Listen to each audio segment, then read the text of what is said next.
में जनन।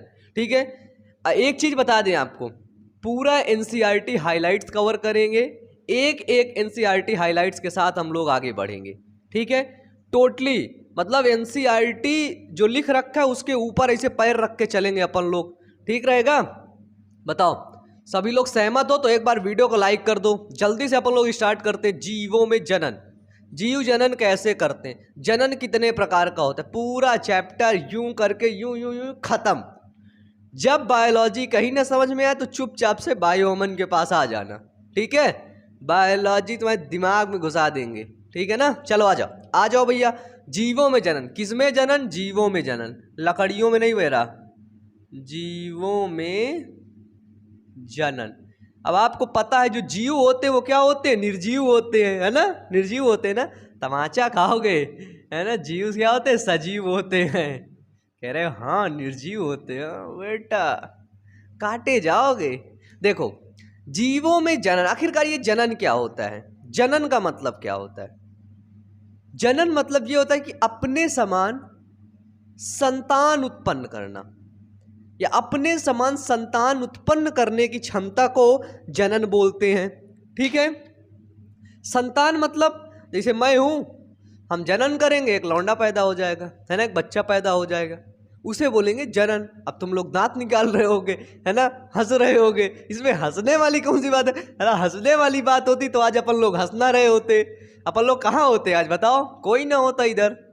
इसलिए जनन के साथ कोई खिलवाड़ नहीं करना है। ठीक है, दांत निकाल रहे हो बंदर जैसे। देखो जनन क्या होता है? अपने समान बच्चे पैदा करना, यानी कि अपने समान संतान उत्पन्न करने की क्षमता। ठीक है, ये होता है जनन।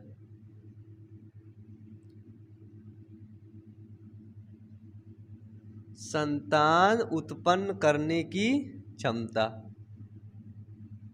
कुछ को तो लग रहा होगा यार ऐसे कैसे बोल दिया, हाँ जनन बोल रहा है, स्कूल में नहीं पढ़ाते ना। सच में अपन लोग के स्कूल में भी ये चैप्टर नहीं पढ़ाए थे, ये वाला, इसके बाद ये वाला तो थोड़ा सा पढ़ा दिए थे।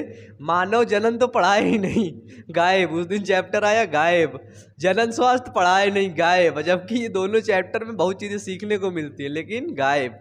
ठीक है, जनन क्या होता है? तो अपने समान संतान उत्पन्न करने की क्षमता। बेटा राइटिंग पे मत जाना, राइटिंग पे चले जाओ। ठीक है, पढ़ाई पे जाओ, देखो कितनी चीजें समझ आ रही हैं आपको।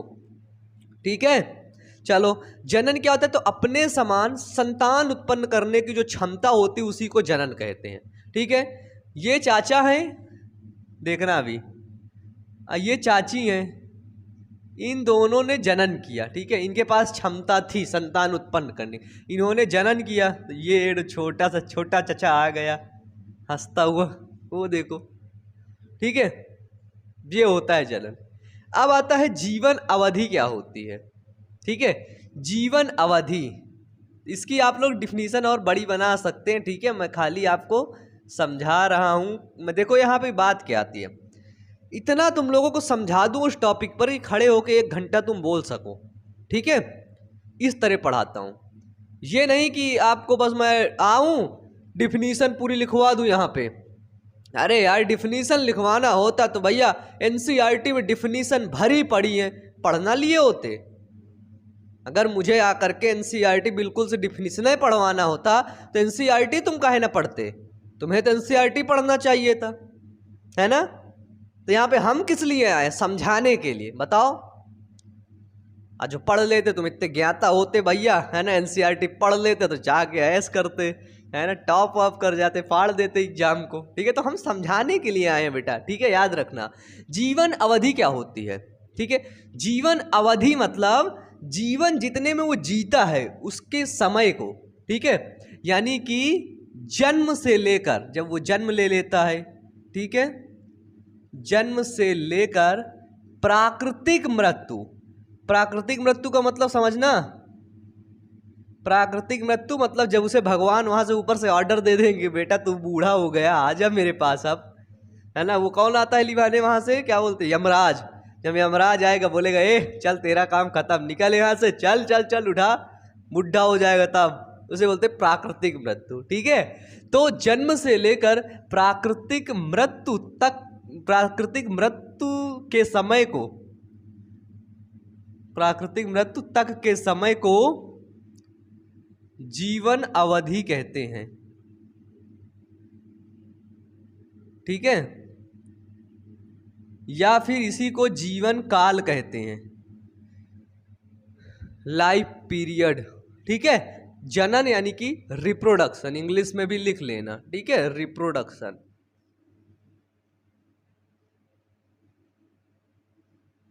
ये हो गया जीवन अवधि, जीवन काल। देखो एनसीईआरटी क्या लिखा है, समझना, एनसीईआरटी पढ़ लो। प्रत्येक जीव केवल कुछ निश्चित समय तक ही जीवित रहता है।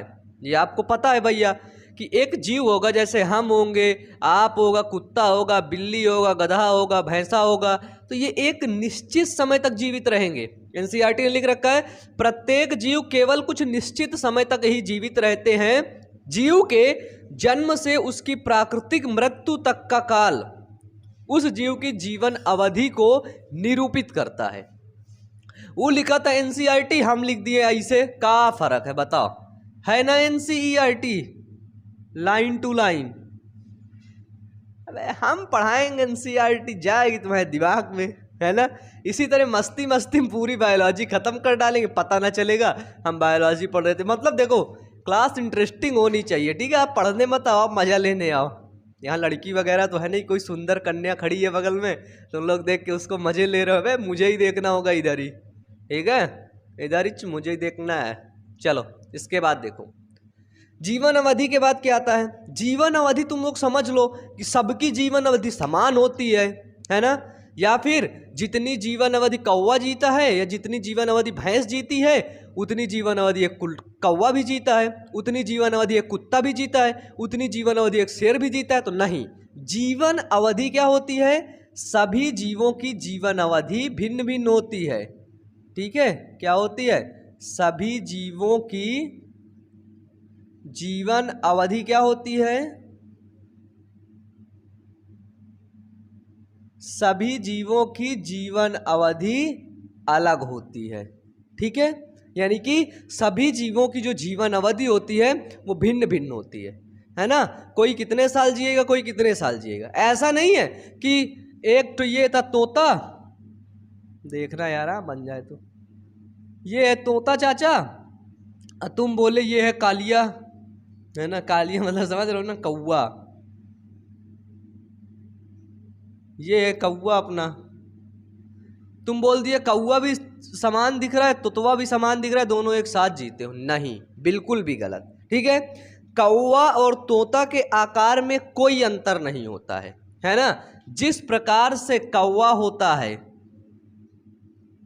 और जिस प्रकार से तोता होता है, उनका जो आकार होता है, इनका जो आकार होता है, उनके आकार में कोई भी अंतर नहीं होता है, लेकिन उनकी जीवन अवधि में बहुत अंतर होता है। समझ रहे हो क्या कह रहा हूं? कौवा और तोता के आकार में कोई भी अंतर नहीं होता है बच्चे, लेकिन उनकी जो जीवन अवधि होती है, उनके जो जीवन जीने का समय होता है, टाइम पीरियड होता है, लाइफ स्पैन होता है, वो अलग अलग होता है। कौवा आपका जो होता है, ब्लू स्केच का कौवा होता है, वो आपका कम साल जीता है। ठीक है, कौवा, एक सेकेंड, जो कौवा होता है, कौवा आपका यही 15 साल जीता है ना, 15 वर्ष।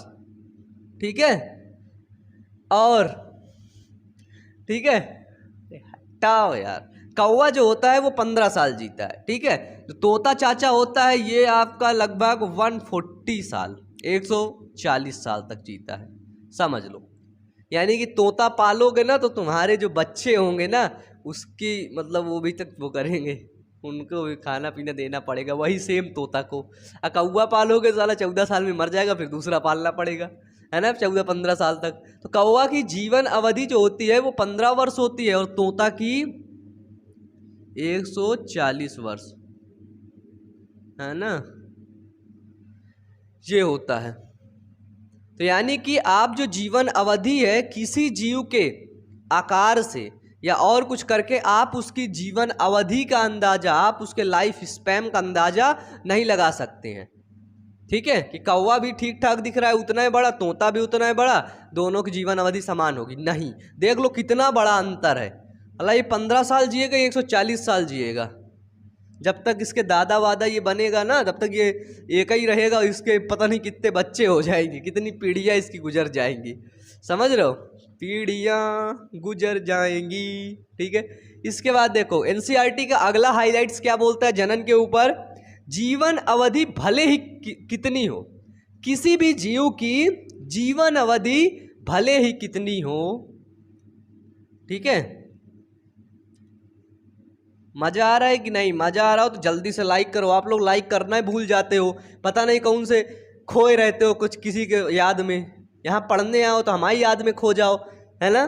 खो जाओ भैया, फायदा देगा। जीवन अवधि भले ही कितनी हो, ठीक है, जीवन अवधि भले ही कितनी हो, लेकिन सबकी मृत्यु सुनिश्चित है। लेकिन मृत्यु सुनिश्चित है, ठीक है। ये चाचा लोग भले ही कितने साल जिएंगे, जीवन अवधि भले ही कितनी हो, 60 साल 80 साल, है ना। ये जो तोता कौआ 15 साल 140 साल, इनकी जीवन अवधि भले ही कितनी हो, लेकिन इनका मरना तय है ना। ये अमर नहीं है। एनसीईआरटी आपका एक चीज लिखता है और इस चीज को पढ़ना चाहिए। यहाँ से नीट के अंदर भी क्वेश्चन बनते। अमर कौन है, इमॉर्टल कौन है एनसीईआरटी के हिसाब से? अमर। तो अमर जो बोला जाता है वो एक कोशिकीय जीव जो होते हैं उनको एनसीईआरटी अपने भाषा में अमर बोलती है ना, कि जो एक कोशिकीय जीव होते हैं, ठीक है। अमर एनसीईआरटी किसको बोलती है? तो अमर बोलती है एक कोशिकीय जीव, एक कोशिकीय जीव। जो एक कोशिकीय जीव होते हैं वो अमर होते हैं। क्यों? क्योंकि समझना, ये एक कोशिका है, ये एक सेल है, ये इसका न्यूक्लियस है, ठीक है। ये क्या है? न्यूक्लियस है। ये सेल डिवाइड हो गई 2 भागों में, ठीक है, ऐसे 20 से। ये न्यूक्लियस पहुंच गया, ये न्यूक्लियस पहुंच गया। ये क्या है? ये इसकी संतति कोशिका, ये इसके बच्चे हैं, है ना। ये इसके क्या है? ये इसकी संतान है। तो बताओ ये कहाँ मरी? ये तो भैया फिर नई संतान बना ली। तो एनसीईआरटी लिखता है कि एक कोशिकीय जो जीव होते हैं वो अमर होते हैं, वो इमॉर्टल होते हैं, ठीक है। इस चीज को याद रखना, ठीक है। कहीं पर भी जाना याद रखना। अगर अमर कौन है तो तुम बता दिए भैया अमर वो है, कौन है, एक तो कहीं मैं सुन रखा था, वो उसे बोलते हैं वो अमर है, आज भी वो लड़ाई वगैरह ऐसा कुछ करता है ना। कुछ लोग हैं भाई प्रकृति में ऐसा कुछ चीज़ें। बाकी अमर अगर बायोलॉजी की भाषा में देखा जाए, आप लोग एक साइंटिस्ट हुए, अगर साइंटिस्ट एक जगह पर देखेगा तो अमर किसको बोलेगा? जो एक कोशिकीय है भैया, वही नहीं मरते, बाकी सबकी मृत्यु सुनिश्चित है ना। ऐसा नहीं है कोई मरेगा नहीं, ठीक है। एनसीईआरटी इसके बारे में क्या लिखती है देखना, लिखना हो तो लिख लेना। बोलता हूं, एक कोशिकीय जीवों को छोड़कर, क्या कह रही कि एक कोशिकीय जिसके पास एक कोशिका है, एक कोशिकीय जीवों को छोड़कर कोई भी अमर नहीं है।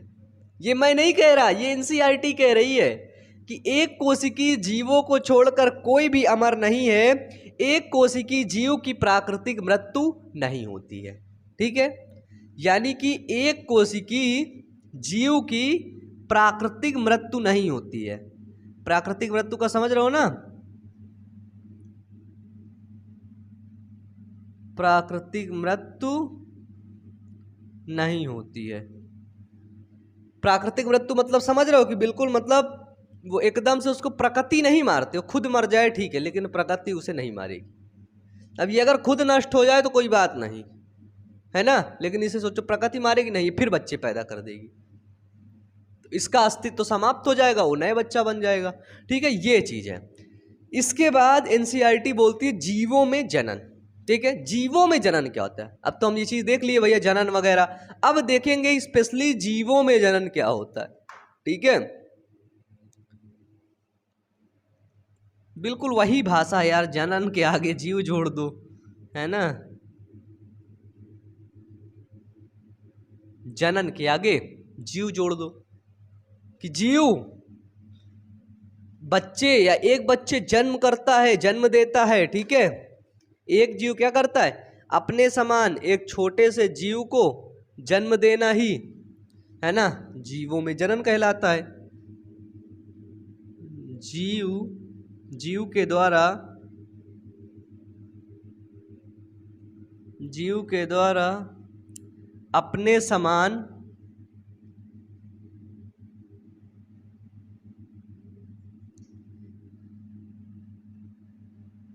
समान बच्चे को जन्म देना ही जनन कहलाता है। ठीक है, अपने समान मतलब यदि कुत्ता है ना तो कुत्ता का बच्चा ही पैदा करेगा। ऐसा नहीं कि कुत्ता है वो सांप का बच्चा पैदा कर दे। भाई सांप का नाम कहाँ से आ गया यहाँ पे है ना, ऐसा नहीं, कुत्ता का बच्चा है वो भेड़िया पैदा कर दे, कुत्ता का बच्चा है भैंस पैदा कर दे, ऐसा बिल्कुल भी नहीं, है ना। पता लगे इंसानों का बच्चा एक गधा पैदा हो जाए, वो गधा दिमाग से होता है, ठीक है, वो रियल में गधा नहीं होता है। कुछ बोलते ना, बोलते अबे एकदम से तू गधा है ना। देखो पता है क्या होता है हमारे इंडिया के कल्चर में, बता दूं आप लोग को, आपके भले की बात है, किसी से कहना नहीं, आपके मम्मी पापा हो तो उनको ज़रूर दिखाना, हेडफोन लगाए हो तो निकाल दो, लोगों को सुना दो इस चीज़ को। हमारे इंडिया के कल्चर में ना जो हमारे पेरेंट्स होते हैं ना, उनका बहुत बड़ा योगदान होता है बच्चों के असफल होने में, क्योंकि हमारे पेरेंट्स हमेशा अपने बच्चों को, ठीक है, दूसरों के सामने समाज में बेइज्जत करने लगते हैं, बेइज्जती करने लगते हैं। और जब हमारे पेरेंट्स ही हमारे सामने हमारे समाज में बेइज्जती हमको खुद करेंगे तो कहीं ना कहीं हमें हमारा ना जो सेल्फ कॉन्फिडेंस होता है वो लूज हो जाता है, सेल्फ कॉन्फिडेंस कम हो जाता है। और शायद इसी के कारण आज अधिकतर बच्चे, 100 में से 90% बच्चा ना असफल है। उसका कहीं ना कहीं कारण ना पहले से ही आता है। ऐसा नहीं है आपके साथ हो रहा है बच्चे, मेरे साथ भी हुआ है, ठीक है, हमेशा, क्योंकि हमारे पेरेंट्स को रिजल्ट जल्दी चाहिए, लेकिन आपको पता है सफलता वक्त मांगती है। ठीक है, एक बड़ी अच्छी सी लाइन थी, मैंने सुन रखा था कि ये फ़ोन पे ऑर्डर किया हुआ पिज्ज़ा नहीं है, ये सफलता है बेटा, वक्त मांगती है। ठीक है, तो यहाँ पे मैंने बहुत चीज़ें यार सीखा है ज़िंदगी से,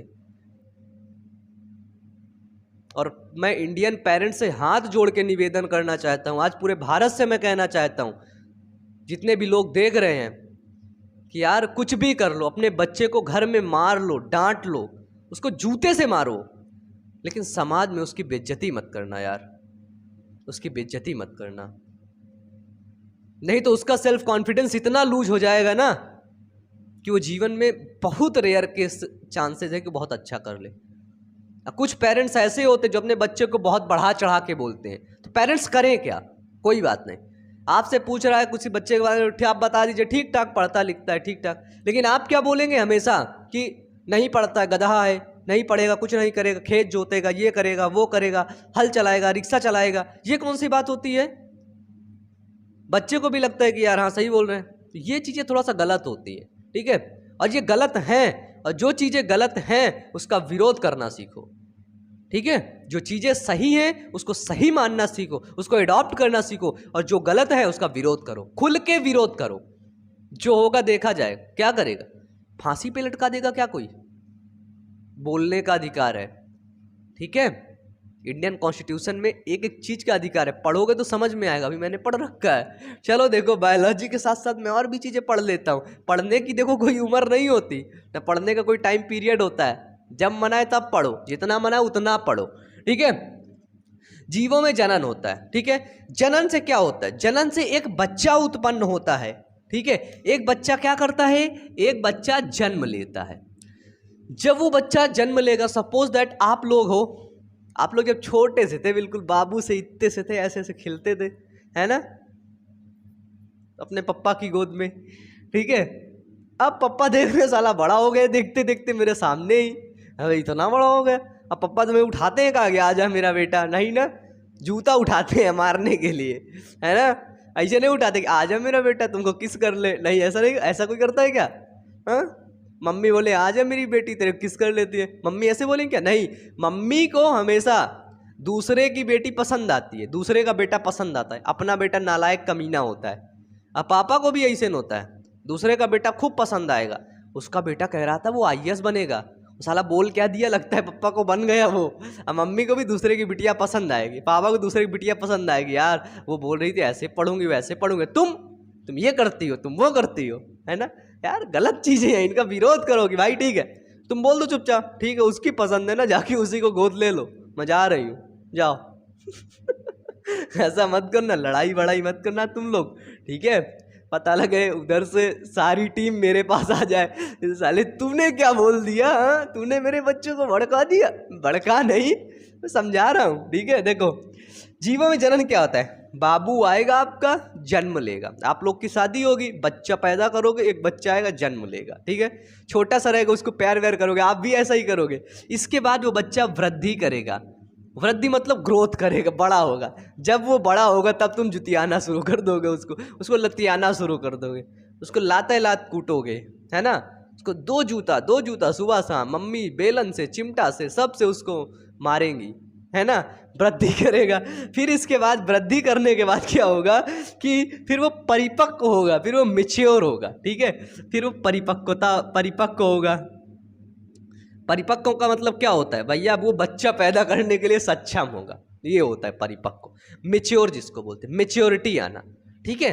वो मेल का अलग होता है, फीमेल का अलग होता है। मेल के अंदर स्पर्म का बनना होता है और फीमेल के अंदर ओवम का बनना होता है। आप लोग देखते हैं जब टीन एज होती है ना, टीन एज का मतलब समझ रहे हो, जब ये वाली एज होती है, जैसे अभी हम लोगों की है, ठीक है, आपकी है, मेरी तो कहे टीन एज, हाँ मेरी भी कह सकते हो, मैं वैसे बुढ़ा तो हुआ नहीं, बाबा वगैरह ऐसे रख लिया। यार तुम लोग बोलते हो दाढ़ी रख लीजिए, रख लिया, क्या करूं बताओ, नहीं टाइम मिलता, टाइम क्या मिले, पैसे ही नहीं है, पैसे होते तो जाकर कटवा लेते, है ना। अब रख लिया, बड़े हो रहे हैं, पैसे, दुकान वाला बोले 100 रुपये लगेगा सर, हम बोलेंगे 100 है ही नहीं, बोलेगा 10 है, काटना हो तो काटो, बोलेगा नहीं काटेंगे भगा दो। तो क्या होता है, परिपक्व होता है। परिपक्व मतलब मेच्योरिटी आती है उसके अंदर, स्पर्म बनते, ओवम बनते, वाले बच्चे पैदा कर सकता है वो, ठीक है। फिर से बोलते जब मेच्योरिटी आती, जब टीन एज आती है ना, तो बहुत ढेर सारे बॉडी में चेंजेस होते हैं, ठीक है, बहुत ढेर सारे। आवाज़ का भारी होना, ठीक है, मेमोरी ग्लैंड, स्तन ग्रंथियों का निकलना, प्यूबिक हेयर आना, ठीक है, हेयर्स आना, अनवांटेड हेयर्स जो बोलते हैं, है ना। इसके बाद क्या होता है, इसके बाद बहुत ज़्यादा गुस्सा आना, ये सारी चीज़ें टीन एज पे आती हैं, ये सारी चीज़ें, है ना, एक मेच्योरिटी की जो एज होती है उसमें आती हैं, ठीक है। ये जो आपकी जो फीलिंग्स होती हैं, अनकंट्रोल फीलिंग्स आना, ठीक है। लड़का है तो उसको लड़की पसंद आना, लड़की है तो उसे लड़का पसंद आना। अब काफ़ी लड़के इसमें बड़ा विरोध करते हैं, ठीक है, कि मुझे को ये ऐसा वैसा हो गया, तो क्या दिक्कत है, तेरे को सुंदर कन्या पसंद आ रही, इसका मतलब तू लड़का है, तेरे पास एक सबूत मिल गया है। यदि लड़की है, तेरे को लड़का पसंद आ रहा है, तो एक सबूत है तेरे पास कि तू लड़की है, सच में लड़की है, तेरे पे कोई दिक्कत नहीं है, ठीक है। बस इसको कंट्रोल करके रखो जितना भी हो सके। यार देखो आज दुनिया में ना सभी लोग अपना भला बुरा सब जानते हैं, ठीक है। चलो अब देखते हैं, नहीं तो तुमसे मैं पूरी क्लास बात करता रह जाऊंगा, तुम लोग बढ़िया बैठ के सुनते रह जाओगे ऐसे कि हाँ सुनाओ चाचा, अच्छा बोल रहे हो तुम, है ना। देखो मैं अच्छा नहीं बोलता, ठीक है, जो सच है मैं वो बोलता हूँ। जन्म लेता है एक बच्चा, वृद्धि करता है, इसके बाद वो परिपक्व होता है ना। परिपक्वता के बाद वो जनन करता है, उसकी शादी वादी करवा देते हो। जनन करने के बाद भैया उसकी जनन क्षमता घटती है, क्षीण होता है ना। इसके बाद उसकी प्राकृतिक मृत्यु हो जाती है, ठीक है। यानी कि देखो बाबू जन्म लिया ऐसे था, वृद्धि किया ऐसे हुआ, परिपक्व हुआ ऐसे हुआ, फिर जनन किया ऐसे हो गया, अब ये मृत्यु के कगार में ये ऐसे पहुंच गया। देख रहे हो ना, ये इमेज क्या इंडिकेट कर रहा है, ये क्या इंडिकेट कर रहा है, ये और ये, ठीक है। ये सीन है कुछ हमारा जनन का। अब देखते हैं ये जो जनन होता है इसके टाइप्स कितने होते हैं। ये जो जनन होता है, ये जो रिप्रोडक्शन होता है, इसके भाग कितने होते हैं। तो जनन के मेनली 2 टाइप्स होते हैं, सब हर जगह याद रखना।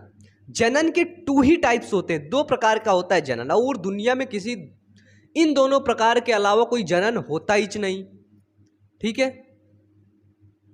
कितने प्रकार का होता है, 2 प्रकार का। कौन कौन सा, पहले को बोलते हैं अलैंगिक जनन, दूसरे को बोलते हैं लैंगिक जनन। पहले को बोलते हैं असेक्सुअल रिप्रोडक्शन, दूसरे को बोलते हैं सेक्सुअल रिप्रोडक्शन। ये हुआ, समझ गए। अब हम इसको लिख के बिल्कुल डिटेल से पढ़ेंगे हम लोग, लैंगिक अलैंगिक जनन क्या होता है और लैंगिक जनन क्या होता है, ठीक है। तो इसको मिटा देते हैं, ठीक है। तो यहाँ पर हम लोग देखेंगे कि जीवों में जनन कितने प्रकार का होता है, यानी कि जनन के प्रकार हम लोग देखेंगे। क्या देखेंगे, जनन के प्रकार। तो मैंने बताया पहला होता है लैंगिक अलैंगिक जनन। क्या होता है? अलैंगिक जनन, जिसको बोलते हैं असेक्सुअल रिप्रोडक्शन। ठीक है, लिख लो इसको। सेकंड नंबर क्या आता है? सेकंड नंबर आता है लैंगिक जनन। राइटिंग पे मत जाना बच्चे, सेक्सुअल रिप्रोडक्शन। ठीक है, मैं ये नहीं चाहता कि आपकी क्लास बोरिंग हो जाए, बिल्कुल बोर होकर बैठ के इसे पढ़ने लगो। हाँ, बिल्कुल मजे लेकर के पढ़ो। ठीक है, पूरे चैप्टर को हम लोग आसानी समझते हुए चलेंगे। अलैंगिक जनन क्या होता है, असेक्सुअल रिप्रोडक्शन क्या होता है? सबसे पहली चीज समझ लो, अलैंगिक जनन की एक खास विशेषता होती है। इनकी विशेषता ये होती है कि इनकी शादी नहीं होती। क्या? इनकी शादी नहीं होती है, मतलब ये पहले से ही शादी कर लेते हैं, यानी कि नर व मादा एक में। बस यही एक खास बात है अलैंगिक जनन की, नर व मादा अलग अलग। जब नर व मादा अलग अलग होते हैं तो वहां पे लैंगिक जनन होगा। ठीक है, जैसे मैं नर हूं, कोई और मादा होगी, है ना, बहुत ढेर सारी है। अब इधर यहाँ पे क्या है, आप लोग भी नर मादा जो मैं समझ रहे हो ना क्या कहना चाहते हो, जो कह रहा हूँ वो तो समझ लो, है ना। पगले कहीं के बुद्धि यहाँ वहाँ लगा रहे हो, सर फोड़ देंगे तुम्हारा। लैंगिक जनन क्या होता है कि नर व मादा एक ही में होता है। भैया ये एक है, जैसे ये है हमारा अमीबा, है ना।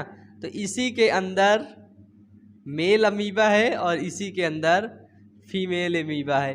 अगर जैसे हमने बोल दिया कैट, बिल्ली, तो एक बिल्ली होगी मेल, जिसको बिल्ला बोलेंगे, और एक बिल्ली होगी फीमेल, जिसको बिल्ली बोलेंगे, है ना। एक बिल्ला होगी, है ना, बिल्ला समझ रहे हो ना, बिल्ला, और एक होती बिल्ली। बिल्ला मतलब मेल, है ना, अब बिल्ली मतलब फीमेल, है ना। डॉगी डॉग, है ना, ऐसा कुछ करके। तो यही चीज होता है भैया, बस बिल्कुल सिंपल डिफिनीशन। डिफिनीशन क्या होगी? तुम लोग को ऐसे पढ़ा दिया, डिफिनीशन याद ही नहीं करोगे। यार डिफिनीशन देख लो, एनसीईआरटी बड़ा घसका के लिख के रखी है कि जब एक जनक ही संतति उत्पन्न करता है। ठीक है, लिखना, जब एक जनक ही संतति है, ठीक है, एक जनक ही संतति उत्पन्न करता है, यानी कि एक जनक होगा वही संतति उत्पन्न करेगा। यानी कि जब एक जनक ही केवल संतति उत्पन्न करता है तो यह अलैंगिक जनन कहलाता है। एक जनक, ये क्या है? ये जनक है, और ये केवल एक है, इसी के अंदर मेल फीमेल है। अब जब इनके अंदर मेल फीमेल होंगी तो इनकी शादी कहाँ से होगी? शादी नहीं होगी तो खाना नहीं मिलेगा। और तुम लोग को पता है मुझे शादियों का खाना बहुत अच्छा लगता है, सच में, लिटरली बता रहा हूँ। शादी का खाना गजब का होता है। खाऊंगा तो अल्लाह थोड़ा सा ही, लेकिन शादी का होना चाहिए। शादी मैटर करता है। देखूंगा मैं कुछ भी नहीं, बस खाना देखूंगा, है ना। ज़्यादा है ना, खाना नहीं खाता, लेकिन फिर भी एक वो होता है ना। अब इसके बाद क्या होता है? लैंगिक जनन, सेक्सुअल रिप्रोडक्शन क्या होता है? इसमें बिल्कुल उल्टा कर दो। जब दो जनक संतति उत्पन्न करते हैं, है ना, जब दो विपरीत जनक, कौन से जनक? समान जनक नहीं होंगे कि बोल दो नर और नर मिल करके एक बच्चा पैदा करते, होगा क्या?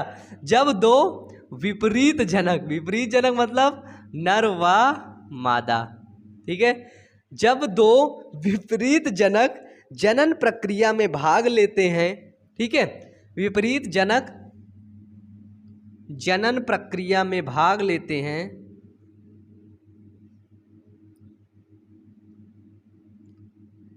जनन प्रक्रिया में भाग लेते हैं और युग्मनज का निर्माण करते हैं। युग्मनज समझ लो, जाइगोट का, और युग्मनज का निर्माण करते हैं या फिर संतति उत्पन्न करते हैं, संतति उत्पन्न करते हैं, तो इसे लैंगिक जनन कहते हैं। लिख लो, ये आपकी एनसीईआरटी हाइलाइट्स है ना, एनसीईआरटी ये बोलती है। तो इसे क्या बोलते हैं? तो इसे लैंगिक जनन बोलेंगे, है ना। यानी कि इसके अंदर एक मेल होगा एक फीमेल होगा, लेकिन अलैंगिक जनन के अंदर ओनली एक में ही मेल और फीमेल दोनों होगा, ये चीज़ होती है। ठीक है, ऐसा कुछ सीन होता है मेल का और ऐसा कुछ सीन होता है फीमेल का। ठीक है, समझ में आया? ठीक है, जो रिप्रोडक्शन है वो 2 टाइप्स होता है। ठीक है, रिप्रोडक्शन कितने टाइप से होता है तो हमने देखा, जो इंग्लिश से लिख दूं वहां तो मैं हिंदी से लिखवाया था आप लोग को। रिप्रोडक्शन 2 टाइप्स होता है। एक होता है असेक्सुअल रिप्रोडक्शन, याद आया? भूल गए थे, पिटाई कर देंगे तुम लोग को। असेक्सुअल रिप्रोडक्शन और दूसरा है सेक्सुअल रिप्रोडक्शन। कुछ बच्चे बोलते होंगे यार बतूनी बहुत है, बात बहुत करता है, पीट दूंगा तुमको तो दिमाग सही हो जाएगा तुम्हारा। देखो, असेक्सुअल रिप्रोडक्शन मतलब एक होता है अलैंगिक जनन, दूसरा होता है लैंगिक जनन। पिछली क्लास का रिवीजन करवा रहा हूं थोड़ा सा। ठीक है, अब देखो, अब बात आती है कि भैया हम किसको पढ़ेंगे। तो मैं आपको बताया था अगली क्लास में हम लोग अलैंगिक जनन को पूरा डिटेल से पढ़ने वाले हैं। ठीक है, अलैंगिक जनन यानी कि असेक्सुअल रिप्रोडक्शन को। ठीक है, हेडिंग बना लो अब, असेक्सुअल रिप्रोडक्शन। बताओ बताओ बताओ, कोई दिक्कत आ रही है? नहीं। जितने भी बच्चे चोरी करके बैठे ना, वीडियो को लाइक नहीं किए, चैनल को सब्सक्राइब नहीं किए, जल्दी से कर दो, नहीं सबका मैं एक एक करके सर फोड़ दूंगा, कैमरे में घुस के उनको पिटाई करूंगा, है ना। चलो, अलैंगिक रिप्रोडक्शन के बारे में मैंने वहां पर आपको बताया था कि अलैंगिक जनन क्या होता है। अलैंगिक जनन मैंने आपको एक चीज बताया था ना कि इसमें निषेचन नहीं होता है, इनमें जो फर्टिलाइजेशन की क्रिया होती है वो नहीं होती। पहला पॉइंट हमारा यही बनेगा, इसमें निषेचन नहीं होता है। ठीक है, यानी कि इसमें फर्टिलाइजेशन की क्रिया नहीं होती। ये चीज आपको क्लियर हो गई? बताइए। अलैंगिक में बताया था ना कि अलैंगिक जनन वालों की बच्चे शादी नहीं होती है ना, उनको मेल फीमेल एक ही में रहना पड़ता है ना। ये चीज बताओ, ये चीज याद होगी कि नहीं? तुमको खुराफात की चीज बहुत याद रहती है, काम की चीज नहीं याद रहेगी। इसके बाद मैंने आपको बताया अलैंगिक जनन में क्या होते हैं, इनके जनक समान होते हैं, है ना, क्योंकि एक ही जनक के अंदर सब कुछ रहेगा, नर व मादा। ठीक है, इसमें क्या होती है, जनक इनके असमान होते हैं। ठीक है, जनक इनके समान होते हैं ना, अरे सॉरी, जनक इनके नहीं, ये जनक के समान होते हैं।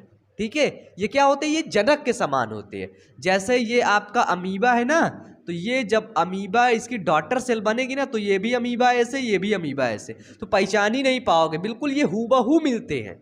ठीक है, ये जनक के क्या होते हैं, तो जनक के बिल्कुल समान होते हैं। अपन लोग क्या होते हैं, अपन लोग भिन्न भिन्न होते हैं ना, बताओ ना, बताओ। आप लोग अपने फादर से या मदर से कंपेयर करोगे ना तो भिन्न भिन्न हो जाओगे, अलग अलग दिखोगे, एग्जैक्टली नहीं मिल पाओगे कि तुम बिल्कुल एग्जैक्टली मिल जाओ। ठीक है, कि बस बिल्कुल हूबहू दिख जाओगे, अरे ये तो तुम्हारा ही बेटा है, नहीं ना, ऐसे नहीं होगा, थोड़ा सा रहता है लेकिन थोड़ा सा भिन्न होता है वो। ठीक है, तो क्या होता है, ये जनक के एकदम समान होते हैं और इनके लिए या इसमें एक जनक की आवश्यकता होती है। ठीक है, एक जनक की आवश्यकता होती है। तो आप लोग यहां पर देख रहे हैं एक जनक की, मतलब ये जो चाचा अमीबा है इसी के अंदर एम है, इसी के अंदर एफ है। अब एम एफ क्या हुआ, एमआरएफ हो गया क्या? नहीं जी, एम का मतलब हुआ मेल, एफ का मतलब हुआ फीमेल। मेल का मतलब नर और मादा इसमें एक में ही है। ठीक है, अब आओ, जब इसमें जनक एक होगा, ये जनक के बिल्कुल समान होंगे, यानी कि एकल जीव संतति उत्पन्न करने की क्षमता रखता है। एकल जीव, ठीक है, एकल जीव मतलब एक ही जीव संतति उत्पन्न करने की क्षमता रखता है। हम लोग इसे इस तरह से लिख सकते हैं। ठीक है, क्या लिख सकते हैं कि एकल जीव संतति उत्पन्न करने की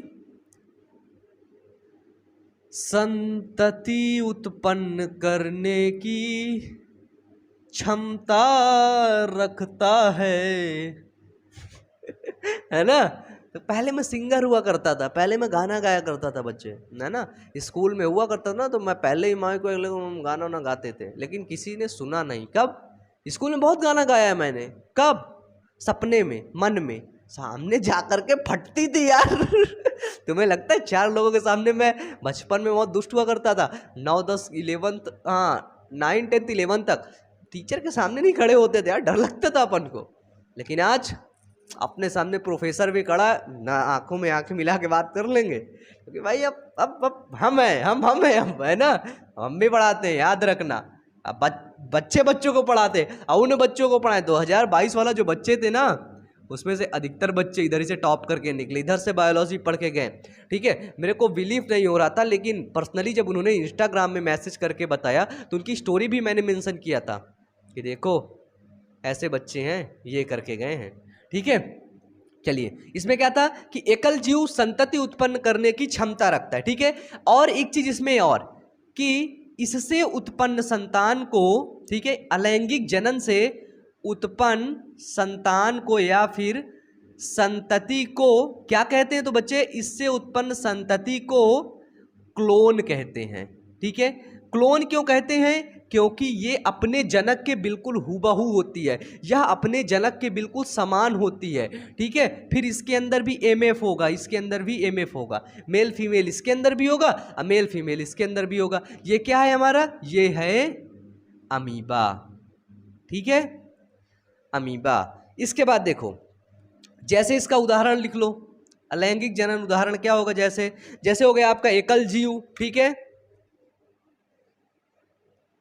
ठीक है, एकल जीव मतलब कि अलैंगिक जनन कौन कौन करता है? एकल जीव हो गए, कुछ पादप भी अलैंगिक जनन करते हैं। ठीक है, अमीबा हो गया। इसके बाद आपका ये युगलीना पैरामीशियम इसी में आ जाएंगे। ठीक है, इसके बाद ब्रायोफिल्लम हो गया आपका, ब्रायोफिल्लम हो गया। ठीक है, ईस्ट हो गया, आदि। ये आदि क्या होते हैं? ये आदि क्या करते हैं? ये सभी अलैंगिक जनन करते हैं। ये सभी क्या करते हैं? असेक्सुअल रिप्रोडक्शन करते हैं। ठीक है, ये सभी क्या करते हैं? असेक्सुअल रिप्रोडक्शन करते हैं। ठीक है, अब हम लोग देखेंगे कि अमीबा में विखंडन किस प्रकार से होता है। ठीक है, ये हमारे एनसीईआरटी में डिटेल से लिख रखा है, अमीबा में विखंडन किस प्रकार से होता है। ठीक है, तो अमीबा का सबसे पहले स्ट्रक्चर बनाते हैं। यहाँ पे स्ट्रक्चर इंपॉर्टेंट है। ठीक है, देखो, सबसे पहले हमने देखा ये एक अमीबा है, ये इसका केंद्रक है। देखना, ये इसका क्या है? तो ये है इसका बच्चे केंद्रक। अब इसमें क्या हुआ? इसमें सेल डिवीजन होना शुरू हुआ। तो जब ये इसमें कुछ दिन बाद देखना ऐसे चेंजेस आएगा। चेंजेस कैसे आएगा? ये देखो, समझ रहे हो? ये जो इसका न्यूक्लियस है, ये जो इसका केंद्रक है ना, केंद्रक देखना किस प्रकार से बढ़ रहा है, ये देखो ऐसे। ठीक है, अब देखना ये विखंडन हो रहा है, अमीबा का विखंडन, यानी कि एक अमीबा देखना अभी दो अमीबा बन जाएगा। अब ये नेक्स्ट स्टेज में बच्चे क्या हुआ? ये एक अमीबा अलग हो गया, दूसरा अमीबा अलग, यानी कि इसका भी न्यूक्लियस अलग हो गया, इसका न्यूक्लियस अलग हो गया। बस खत्म कहानी, tata bye bye goodbye. समझ गए प्यारे? ये देखो, एक अमीबा था, ये देखो बिल्कुल से ये बन गया। अब ये बताओ, इसको एनसीईआरटी बोलती है कि ये अमर है, यानी कि जो एकल कोशिका जीव होते हैं वो अमर होते हैं। अब अमर तो वही है ना भैया, ये था, अब इससे ये बन गया, इसका कोई अस्तित्व नहीं रह गया, ये डॉटर सेल बन गई। क्या बन गई?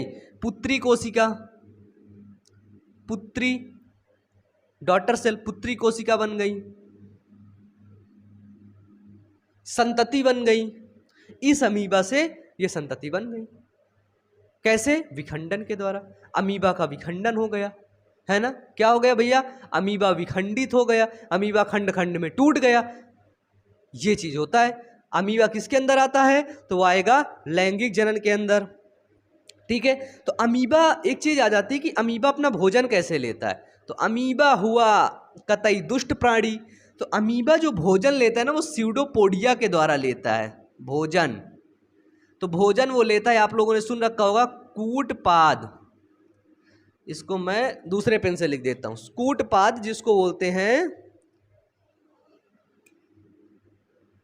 स्यूडोपोडिया।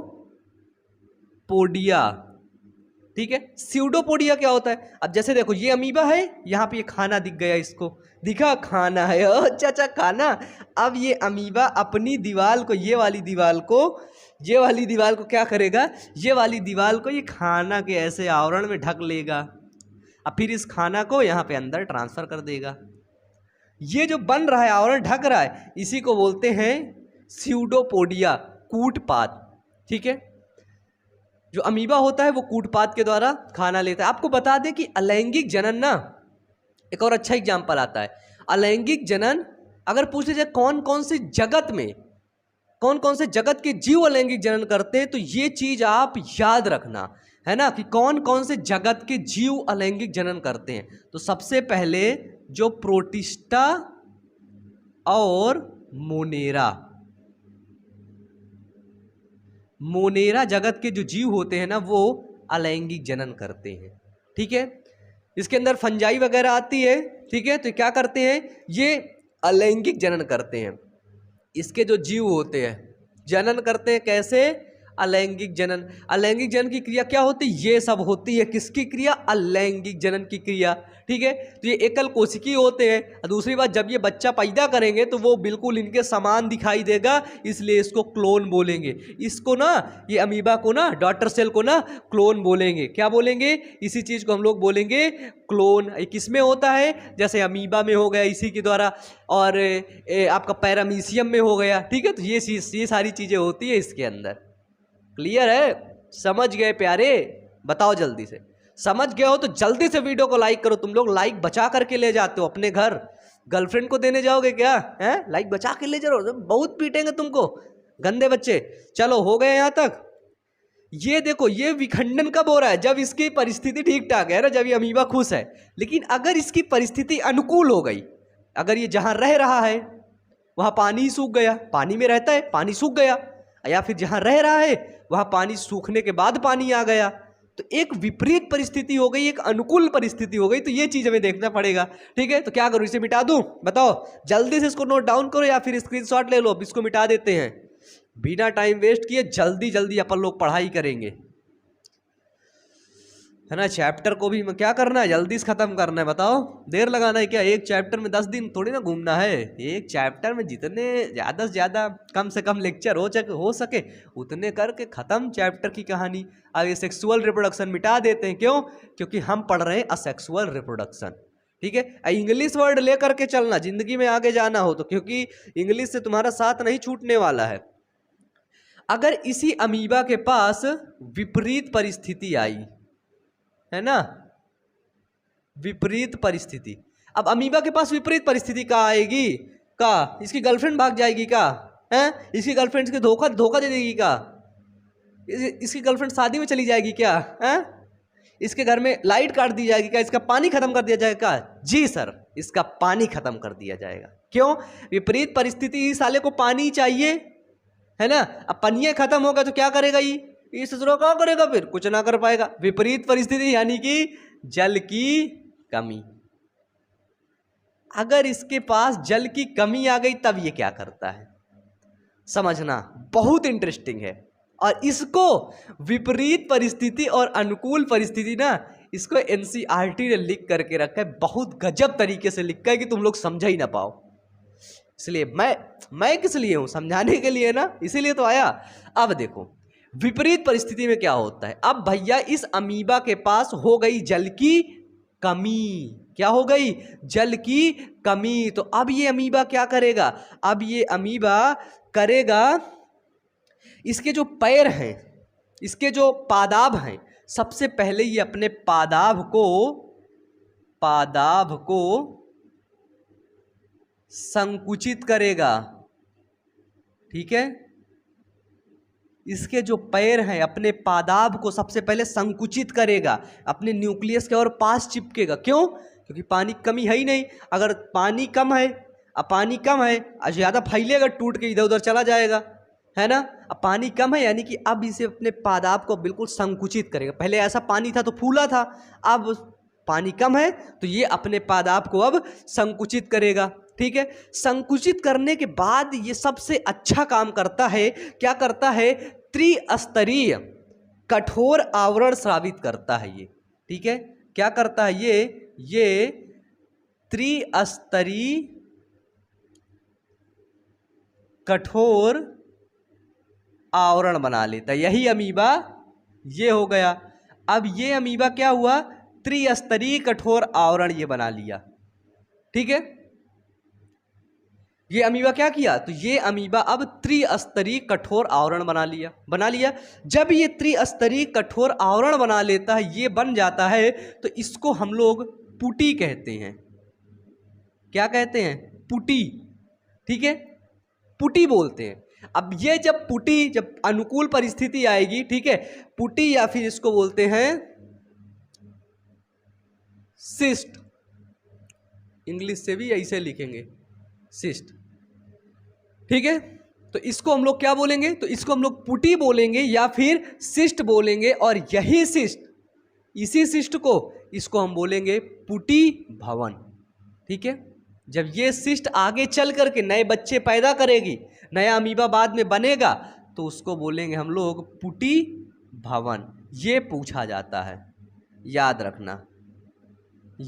रखना प्यारे, पूछा जाएगा प्यारे आपसे, ठीक है, भूल न जाना कहीं, है ना। पुटी भवन इसी को बोलते हैं। किसको बोलते हैं, पुटी भवन, तो पुटी भवन इसी को बोलेंगे। एनसीईआरटी ने क्या लिख रखा है, बिल्कुल, इनसिस्टमेंट, अगर इंग्लिश से लिखा जाए तो इसको बोलेंगे इनसिस्टमेंट,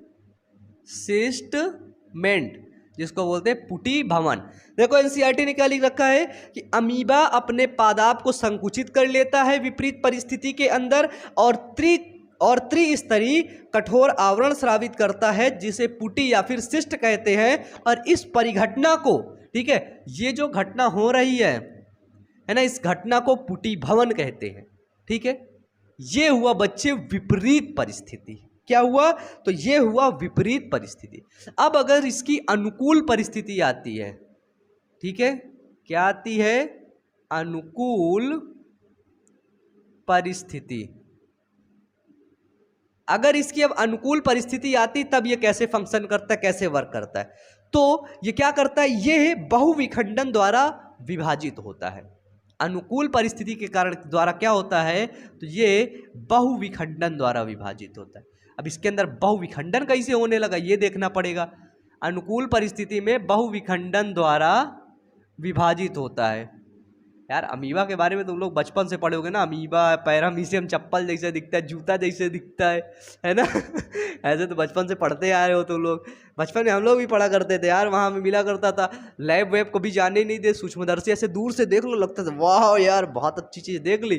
साला 10 दिन तक गाँव में घुमाते थे, गाँव में बताते थे अपने दोस्त यार को, अबे मैंने सूक्ष्मदर्शी देखा है, देखने को मिला था, अबे मैंने सूक्ष्मदर्शी देखा भी था, उसमें अमीबा भी देखा था, इसे झूठ बोल करके, है ना, ऐसे करके फर्जी बातें। बचपन यार, बचपन पता है बहुत यादगार होता है। आज की डेट में अपन लोग बचपन याद करते, लगता है क्या सच में वो बचपन वापस लौट आए। दिल मतलब बिल्कुल दिल छू लेता है यार। और मेरी हरकतें बहुत ही ज़्यादा खराब हुआ करती थी, मुझे लगता है कि मेरा बचपन आना चाहिए है ना।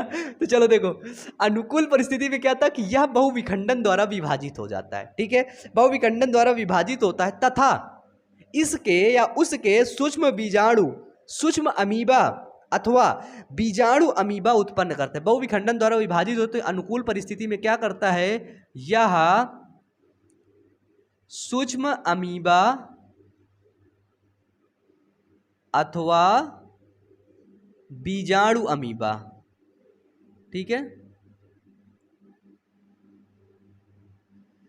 ये क्या करता है, तो अनुकूल परिस्थिति में यह सूक्ष्म अमीबा अथवा बीजाणु अमीबा क्या करता है, बीजाणु अमीबा उत्पन्न करता है। बीजाणु अमीबाब, ठीक है, अमीबाब उत्पन्न करता है। अमीबाब का मतलब छोटे छोटे इसके स्पोर होते हैं, ठीक है, स्पोर अमीबाब जिसको बोलते हैं, और जिसको बोलते हैं स्यूडोपोडिया स्पोर। क्या बोलते हैं, ये यहाँ पे स्यूडोपोडिया। अब ये बीजाणु अमीबाब को क्या बोलते हैं, तो लिख लेना इंग्लिश से, स्यूडोपोडिया स्पोर। इसको मैं ये वाले पेन से लिख देता हूं, स्यूडोपोडिया, है ना, अमीबाब था स्पोर,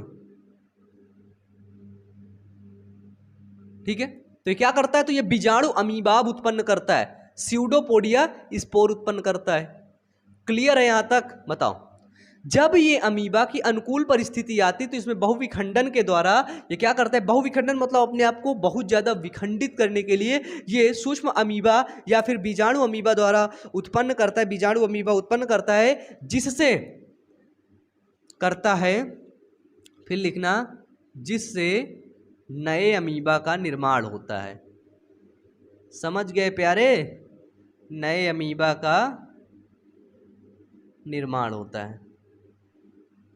बताओ, इसी के द्वारा क्या होगा? तो इसी के द्वारा नए अमीबा का निर्माण होगा। ठीक है, और जब इसके द्वारा नए अमीबा का निर्माण होगा तो इस अभिक्रिया को या इस क्रिया को बीजाणु जनन कहते हैं। अनुकूल परिस्थिति में इस अभिक्रिया को क्या बोलते हैं? तो इस अभिक्रिया को बीजाणु जनन कहते हैं। समझ गए? इस अभिक्रिया को क्या बोलते हैं? तो इसी अभिक्रिया को बोलेंगे बीजाणु जनन। ठीक है, स्पोरोजेनेसिस या स्पोर रिप्रोडक्शन, इंग्लिश में भी स्पोर रिप्रोडक्शन। क्लियर है यहां तक? बताओ, यहां तक इसमें कुछ भी ना समझ में आया हो तो नीचे कमेंट बॉक्स में कमेंट करके बताओ। ठीक है, और तुम्हारा दिमाग यदि और कहीं होगा ना तो उसे यहां पर लेकर के आओ। ठीक है, उसको यहाँ पे लेकर के आओ बच्चे, यहाँ वहाँ दिमाग लगाओगे तो फिर समझ नहीं आएगा तुमको। देखो, तुमको मैं एक वो सुनाता हूँ, एक कोई मोटिवेशनल शायरी सुनाता हूँ। कोई बच्चा भेजा था मेरे पास, है ना, इंस्टाग्राम में शायरी आता था ये कि कौन कहता है कामयाबी किस्मत तय करती है, कि कौन कहता है कामयाबी किस्मत तय करती है, इरादों में दम हो तो मंजिलें भी झुका करती हैं। समझ रहे हो ना? यदि तुम्हारे पास इरादों में दम है ना तो बड़ी बड़ी मंजिल को भी तुम झुका दोगे, याद रखना। लेकिन एक चीज मैं आपको बता दूं, जो सफलता होती है, जो सक्सेस होती है ना, वो हमेशा लेट मिलती है। ठीक है, इसलिए जब आप मेहनत करोगे ना तो आपको सफलता इतनी जल्दी नहीं मिल जाएगी, तो आप डीमोटिवेटेड हो जाओगे। ये गलती मत करना। ठीक है, डीमोटिवेटेड नहीं होना है, लगातार पढ़ते रहना है। अब आ जाओ, हमने ये क्रिया को देख लिया, बीजाणु जनन देख लिया। ठीक है, पादाप संकुचित कैसे करेगा, अमीबा में विखंडन देख लिया। अब इसे मिटाएंगे, अब हम चलेंगे मुकुलन देखते हैं, है ना, मुकुलन के अंदर क्या होता है। तो जब मैं हटा था तब लोग ले लेना, यदि ये टॉपिक ना समझ में आया हो तो वीडियो को आप लोग एक बार और देखना है। ठीक है, क्या करना है, वीडियो को एक बार और देखना है। और दूसरी बात आपको बता दूं, जो नोट्स होती है ना बच्चे, नोट्स का आप लोग रिवीजन जरूर करेंगे। ठीक है ना, कि आप लोग रिवीजन ना करो फिर मेरे पास आकर के रो बंदर जैसा मुंह बना के मैं तुमको पीट दूंगा फिर, है ना, लठ बजेगा तुम्हारे ऊपर। ठीक है ना, चलो आ, ईस्ट में मुकुलन, बडिंग, ईस्ट बडिंग लिख लो इसमें, ईस्ट में मुकुलन हेडिंग है हमारी।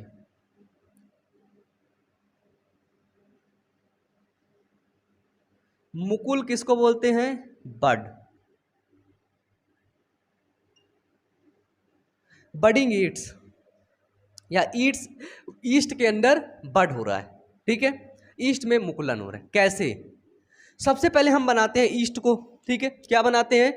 ईस्ट को। ईस्ट क्या होते हैं आप लोग जानते हैं, है ना, सैक्रोमाइसिस सेरेवसी हो गया, जैसे ब्रेवर ईट्स हो गया, ब्रेयर ईट्स हो गया, है ना। और ईस्ट क्या हुआ, जो ब्रेड वेड बनाने के, सैक्रोमाइसिस सेरेवसी, सैकेरोमाइसिस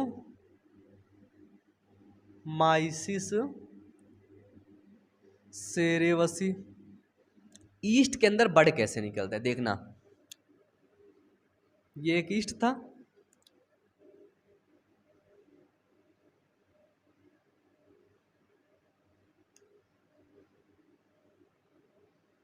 ये इसका न्यूक्लियस है, ये इसका क्या है, ये इसका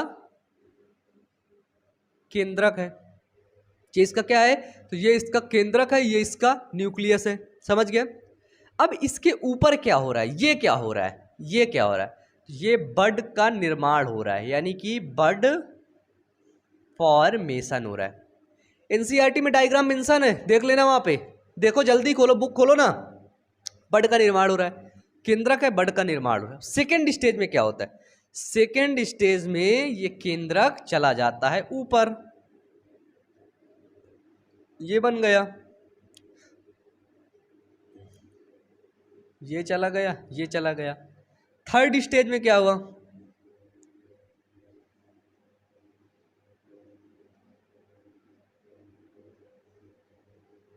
ये देखो थर्ड स्टेज में ये रेडी हो गया है ना, डॉटर सेल के रूप में।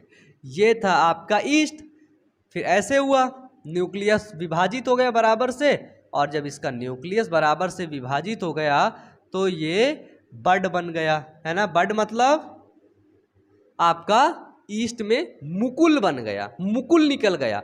और ये बड क्या कर रहा है, अब ये बड एक डॉटर सेल बन गया, डॉटर सेल, एक पुत्री कोशिका बन गई, ठीक है। यानी कि अब यही बड एक न्यू बॉर्न बेबी का जन्म करेगा, ठीक है। यानी कि एक नया संतान बनाएगा, क्या बनाएगा, एक नया जीव बना लेगा यही बड, ठीक है। और इसको क्या बोलेंगे, इसको बोलेंगे पेरेंट्स ईट, पेरेंट्स ईस्ट, मात्र कोशिका, और ये है पुत्री कोशिका, ठीक है। यानी कि बड के द्वारा ईस्ट के अंदर क्या होता है, बड होते हैं, और उसी बड से एक नया जीव बन जाता है, उसी बड से एक नया पौधा बन जाता है। तो उसको बोलते हैं हम लोग, क्या बोलेंगे, कि इसके अंदर मुकुलन हो रहा है, इसके अंदर क्या हो रहा है, इसके अंदर बडिंग हो रहा है, ठीक है। तो ये है ईस्ट के द्वारा। अब देखो कुछ फंजाई जगत के सदस्य होते हैं, किस जगत के सदस्य, फंजाई जगत के सदस्य। तो बच्चे जो फंजाई जगत के सदस्य होते हैं ना, उसके अंदर जैसे शैवाल हो गए है ना, पादप हो गए, तो उनके अंदर भी ऐसा मुकुलन वगैरह का सीन होता है, ठीक है। इनमें क्या होता है फंजाई जगत के सदस्यों में, कि अलैंगिक जननीय संरचनाओं द्वारा वृद्धि करते हैं। ये फंजाई जगत के सदस्य क्या करते हैं, तो ये करते हैं अलैंगिक जननीय संरचनाओं के द्वारा वृद्धि करते हैं। अलैंगिक जननीय संरचनाओं के द्वारा मतलब वहां से अलैंगिक जनन होगा, ऐसी कुछ उसके अंदर से संरचनाएं निकलेंगी, या उस पौधे के अंदर, उस जीव के अंदर, है ना। यानी कि वो अलैंगिक जनन करने के लिए कैपेबल होगा, वो अलैंगिक जनन करने के लिए एलिजिबल होगा, उसी से वो वृद्धि करेगा, ठीक है। इसके बाद क्या होता है, इसको अलैंगिक चल बीजाणु या फिर जू स्पोर कहते हैं।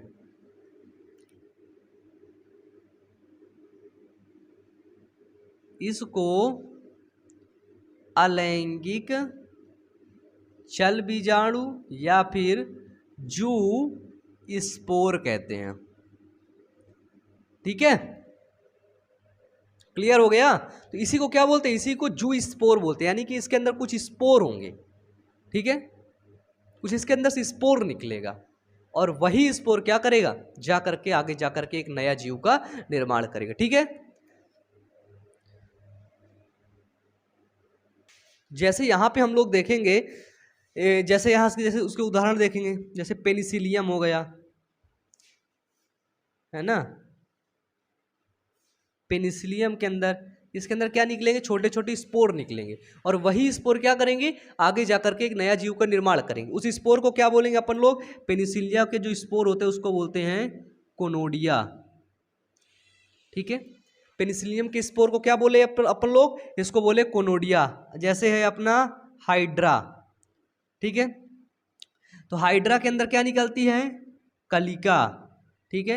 और हाइड्रा आपका बहुकोशिकीय जीव है, याद रखना। अगर कोई पूछ ले हाइड्रा कैसा है, तो हाइड्रा मल्टी सेलुलर ऑर्गेनिज्म है, ठीक है। ये चीज याद रखना, हाइड्रा क्या है, तो hydra multi cellular organism. Hydra की इमेज देखे हो ना, ऐसे करके बना होता है ना, ये होता है हाइड्रा। अब देखो जैसे जैसे आएगा क्लेमाइडोमोनास, क्लैमिडोमोनास।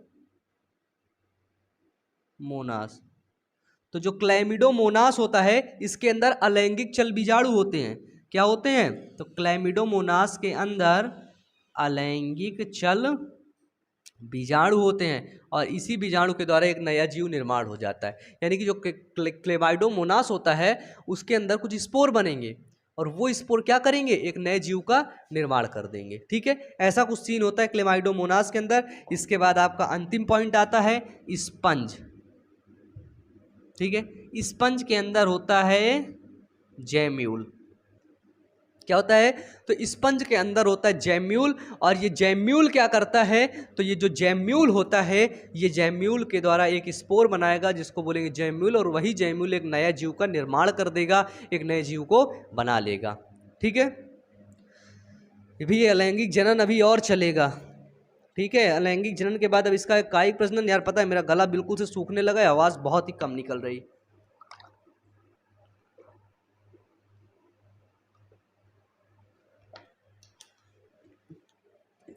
है ना। बस अब साउंड चेक। तो हेलो बच्चों, कैसे हो आप लोग?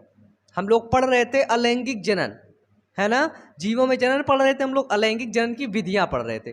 वहां पे विधियां मैं आपको एनसीईआरटी के हिसाब से पढ़ा दिया था, जो कि एनसीईआरटी में लिख रखा था, एनसीईआरटी में मेंशन कर रखा था, उसी के हिसाब से मैं आपको पढ़ा दिया था। लेकिन अलैंगिक जनन की अब यहाँ पर देख लो कि अलैंगिक जनन की टोटली 6 विधियां होती। कौन कौन सी? 6 विधियां। पहला मैंने आपको पढ़ाया था विखंडन। ठीक है, मैंने बताया ना अमीबा में विखंडन। अमीबा कैसे? एक अमीबा होता है, धीरे से 2 अमीबा का निर्माण हो जाता है। यानी कि अमीबा के अंदर क्या हो रहा है? तो अमीबा के अंदर विखंडन हो रहा है, यानी कि एक अमीबा से दूसरे अमीबा का निर्माण हो रहा है, जिसको हम लोग क्या बोलते हैं? तो उसको हम लोग बोलते हैं विखंडन होना। ठीक है, तो आप लोग देख लिया। तो जो विखंडन होता है वो अमीबा और प्लाज्मोडियम के अंदर भी होता है। ये एक अलैंगिक जनन की विधि है जिसको हम लोग बोलते हैं विखंडन। ठीक है, सेकंड आओ। सेकंड हमने पढ़ा था ना मुकुलन ईस्ट देखा था, सैक्रोमाइसिस सेरेवसी देखा था, है ना, ब्रेवर ईस्ट देखा था। तो वहाँ पे क्या होता था? वहाँ पे बड निकलते थे, वहाँ पे मुकुल निकलते थे, और वो बड क्या करते थे? वो बड जा करके एक नई डॉटर सेल बना लेते थे, एक नया जीव बना लेते थे, उसको हम लोग बोलते थे मुकुलन। ठीक है, अब आ जाओ थर्ड नंबर पे। थर्ड नंबर आता है बीजाणु निर्माण। मैंने बताया ना आपको, कुछ जीव ऐसे होते हैं, कुछ पौधे ऐसे होते हैं जो बीजाणु बनाते हैं, जो स्पोर बनाते हैं। बताया था ना स्पोरोजेनेसिस। तो देखो ये क्या है? बीजाणु निर्माण, यानी कि कुछ पौधे या कुछ पादप या कुछ जंतु ऐसे होते हैं जो बीजाणुओं का निर्माण करते हैं, जो स्पोर का निर्माण करते हैं, और वो स्पोर आगे जा करके एक नए जीव का निर्माण कर लेते हैं, एक नया जीव बना लेते हैं, जिसको हम लोग बोलते हैं, ये जो क्रिया होती है ना उसको बोलते हैं बीजाणु निर्माण। किसके किसके अंदर होता है? तो वो होता है क्लाइडोमोनास के अंदर और राइजोपस के अंदर। ठीक है, क्लाइडोमोनास और राइजोपस के अंदर कौन सी क्रिया होती है? तो होती है बीजाणु निर्माण की क्रिया। आप इसकी डिफिनीशन ऐसे लिख सकते हैं कि ऐसे पादप या ऐसे जीव जो बीजाणुओं का निर्माण करते हैं, जो स्पोर का निर्माण करते हैं, और वो स्पोर आगे चल के एक नई संतति कोशिका का निर्माण करते हैं, एक नए जीव का निर्माण करती है। ऐसी क्रिया को बीजाणु निर्माण क्रिया बोलते हैं। उदाहरण लिख दो, ये सभी उदाहरण लिख रखे हैं। खंडन का मतलब समझ रहे हो कि यदि हम उसके खंड खंड काट दें, है ना, उसका खंडन कर दें, तो प्रत्येक खंड एक नया जीव का निर्माण कर लेता है। तो खंडन किस में होता है? खंडन होता है स्पाइरोगाइरा के अंदर और यूलोथ्रिक्स के अंदर। ठीक है, जो स्पाइरोगाइरा होते हैं और जो यूलोथ्रिक्स होते हैं उनके अंदर खंडन की क्रिया होती है। तो क्या होता है खंडन के अंदर? कि भैया अगर कोई भी खंड उनका कट के अलग हो रहा है तो वो एक नए जीव का निर्माण करता है। ठीक है, फिर आइए पुनरुद्भवन। आपको मैंने ही पढ़ाया था। पुनरुद्भवन क्या होता है? पुनरुद्भवन को बोलते हैं, देखो यहाँ पे समझना, वहां तक मैं समझा चुका था। पुनरुद्भवन को बोलते हैं रीजेनरेशन।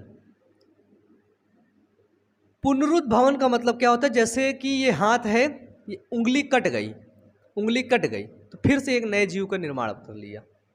ठीक है, ये होता है पुनरुद्भवन।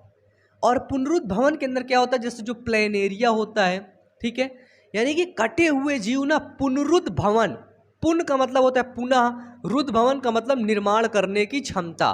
ठीक है, पुनरुद्भवन का मतलब जिसके अंदर पुनः निर्माण करने की क्षमता हो, निर्माण करने की क्षमता हो, उसको बोलते हैं पुनरुद्भवन, यानी कि उसको बोलते हैं रीजनरेशन। ठीक है, तो ये हुआ पुनरुद्भवन। पुनरुद्भवन की देखो ऑफिशियली डिफिनीशन क्या है कि जनक के शरीर से टुकड़े टूट जाते हैं, है ना, या फिर जनक के शरीर से टुकड़े टूटते हैं या काटा जाता है और प्रत्येक टुकड़ा एक नए जीव का निर्माण कर लेते हैं, जैसे प्लेनेरिया।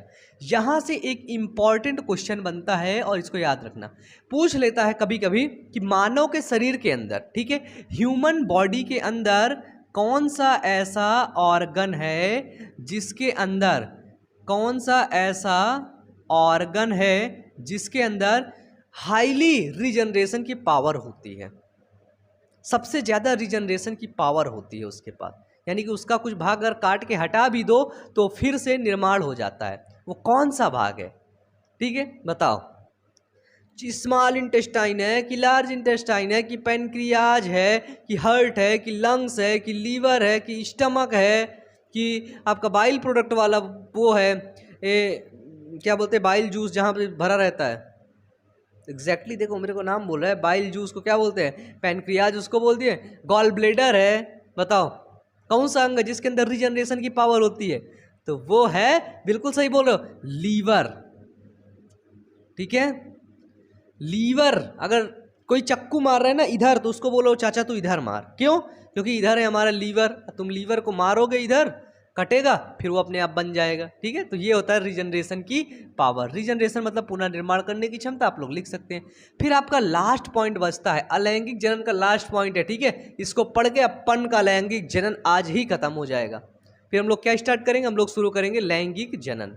ठीक है, देखो कायिक जनन में क्या होता है, तो ऐसा जनन या ऐसी क्रिया है होती है ये जिसके अंदर कायिक अंग होते हैं। क्या होते हैं? कायिक अंग। कायिक अंग क्या हुए? कायिक अंग मतलब हुए जड़, तना, पत्ती, है ना, डहली, फूल, फल, है ना, और बस हो गया।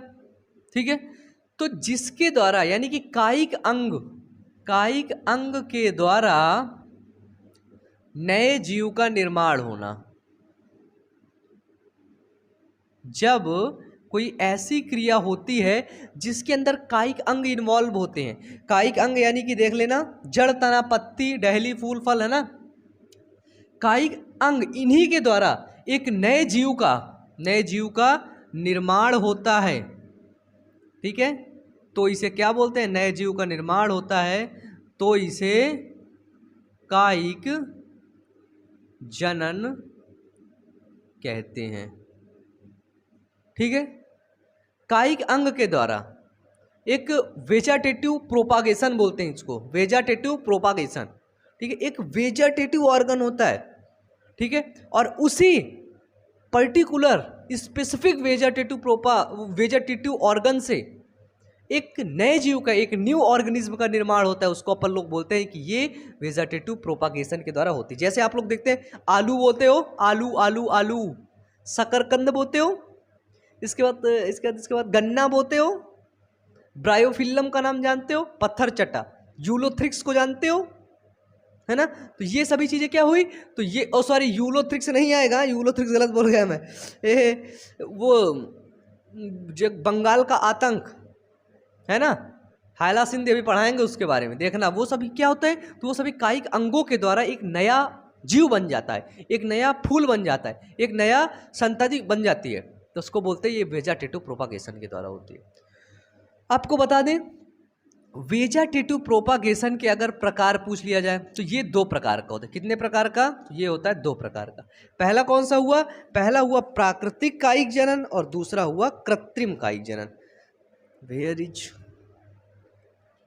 है ना, पहला क्या हुआ? तो पहला हुआ प्राकृतिक कायिक जनन। प्राकृतिक कायिक जनन मतलब ऐसा जनन जो प्रकृति के द्वारा होता है, जो ऐसा जो कायिक जनन होता है जो प्रकृति के द्वारा होता है। और दूसरा हुआ हमारा कृत्रिम कायिक जनन, यानी कि ऐसा जनन जिसके द्वारा हम कायिक अंगों को कृत्रिम रूप से एक नए पौधे का निर्माण करते हैं, उसको हम लोग बोलते हैं कृत्रिम कायिक जनन।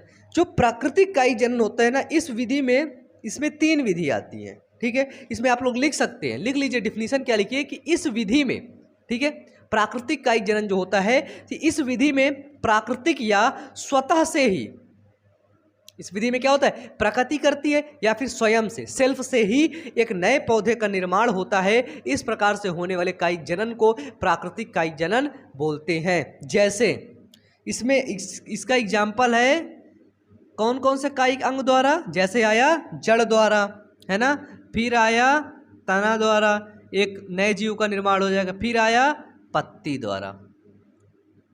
ठीक है, अब इसका एग्जाम्पल देख लो, ब्लू स्केच कहाँ है मेरा, तो इसका एग्जाम्पल जड़ द्वारा क्या हुआ, जड़ किसमें होती है, शकरकंद होता है, आलू होता है ना, जड़ होता है ना, बोलो आलू, बोलो आलू, आलू बोल दोगे तुम्हारा सर फोड़ देंगे, ठीक है ना पगले। आलू तना होता है, ठीक है, जैसे हो गए आलू हो गया, प्याज हो गया, ठीक है, तो ये तने द्वारा हो गए, ये क्योंकि ये तने द्वारा होते हैं। जड़ द्वारा हो गए शकरकंद हो गया। अब पत्तियों द्वारा अजूबा हो गया, पत्तियों द्वारा कौन सा होता है, वो होता है अजूबा हो गया, फिर ब्रायोफिल्लम हो गया। एक पौधा और है बिगोनिया, जिसको बोलते हैं, क्या बोलते हैं, बिगोनिया। तो जो बिगोनिया का पौधा, जो ये ब्रायोफिल्लम होता है ना, इसको पत्थर चटा बोलते हैं, पत्थर चट्टा। तो ये पत्थर चट्टा क्या करता है पता है, जो पत्थरी की दवाई होती है ना, पत्थर से पत्थरी की दवाई के काम आता है। स्टोन, जिसके पास कहीं पर भी स्टोन होता है ना, तो इसी की पत्तियों को खिलाते हैं। वैद्य जो गांव की तरफ होते हैं ना, इसी की पत्तियों को खिलाते हैं। वैद्य पहले किसी से बताया नहीं करते थे, लेकिन कोई एक व्यक्ति जान गया कि पत्थर चटा खिलाता है, वही पत्थर चटा ले तरह की पत्थर चटा है ना, उसको खिला देते हैं। और वो वास्तव में ब्रायोफिल्लम के पास पता है क्या होता है, ऐसे उसके पास एक पत्ती होती है, और उसी पत्ती से धीरे से करके एक और पत्ती आती है, धीरे धीरे करके वही एक पेड़ बना लेता है, फिर वो ब्रायोफिल्लम का एक नया पेड़ बन जाता है। ऐसे करके उसमें जनन होता है। और इस प्रकार से होने वाले जनन को, यानी कि कायिक अंगों के द्वारा होने वाले जनन को हम लोग क्या बोलते हैं, तो बोलते हैं प्राकृतिक कायिक जनन, यानी कि कायिक जनन बोलते हैं, वेजिटेटिव प्रोपागेशन बोलते हैं। ठीक है, ये हुआ कायिक जनन। कृत्रिम कायिक जनन क्या होता है, अब आता है अपन लोग कृत्रिम के बारे में बात करें। ठीक है, जैसे यहाँ पे आलू प्याज हो गया तना द्वारा, आपका गन्ना हो गया, है ना, गन्ना जानते हो, गन्ना के अंदर क्या होता है, तना होता है गन्ना, उस गन्ने को क्या किया जाता है, काटा जाता है। ठीक है, काटने के बाद क्या होता है, काटने के बाद जैसे उस चीज को हम लोग, उसमें पार्व संधियां होती हैं, है ना, जो गन्ना जैसे ये है, तो ये एक नया जीव का निर्माण करेगा, तो इसको बोलेंगे पार्व संधि, या फिर इसको बोलेंगे पार्व संधियां। ये वाह है उड़ंतारा, पार्व संधि बोलते हैं इसको, तो पार्व संधि होता है। और यही पार्व संधि क्या करता है, एक नए जीव का निर्माण करता है। ठीक है, कैसे, जब इसको नमी युक्त मृदा में रखेंगे इस पार्व संधि को, गन्नों को क्या करते हैं, उसको मिट्टी में दबा देते हैं, है ना, यानी कि उसको नमी युक्त मृदा में रखते हैं। और जब उसको नमी युक्त मृदा में रखते हैं तो ये क्या कर लेता है, ये नया जीव का निर्माण कर लेता है। ठीक है, अब आओ कृत्रिम कायिक जनन। एनसीईआरटी में दे रखा है, थोड़ा सा घुमा दिया, मैं देखा यार एनसीईआरटी पढ़ा रहा हूँ मैं, बोला एनसीईआरटी ऐसे पढ़ाऊंगा तो बच्चे कुछ समझ नहीं आएगा, बच्चा पगला जाएगा, फिर बोलेगा भैया क्या पढ़ा दिए तुम यार, वो समझ ही नहीं आ रहा। हेडिंग पूरा बता के चलो उनको, तब मैं समझ गया, है ना। अब आता है कृत्रिम कायिक जनन के अंदर क्या होता है। तो कृत्रिम कायिक जनन के अंदर इसकी डिफिनीशन लिख लो कि इस विधि में मानव की सहायता से नए पौधे का निर्माण किया जाता है। ठीक है, कैसे, तो इस विधि में मानव के द्वारा, ठीक है, कृत्रिम का मतलब होता है आपको पता है, इस विधि में मानव की सहायता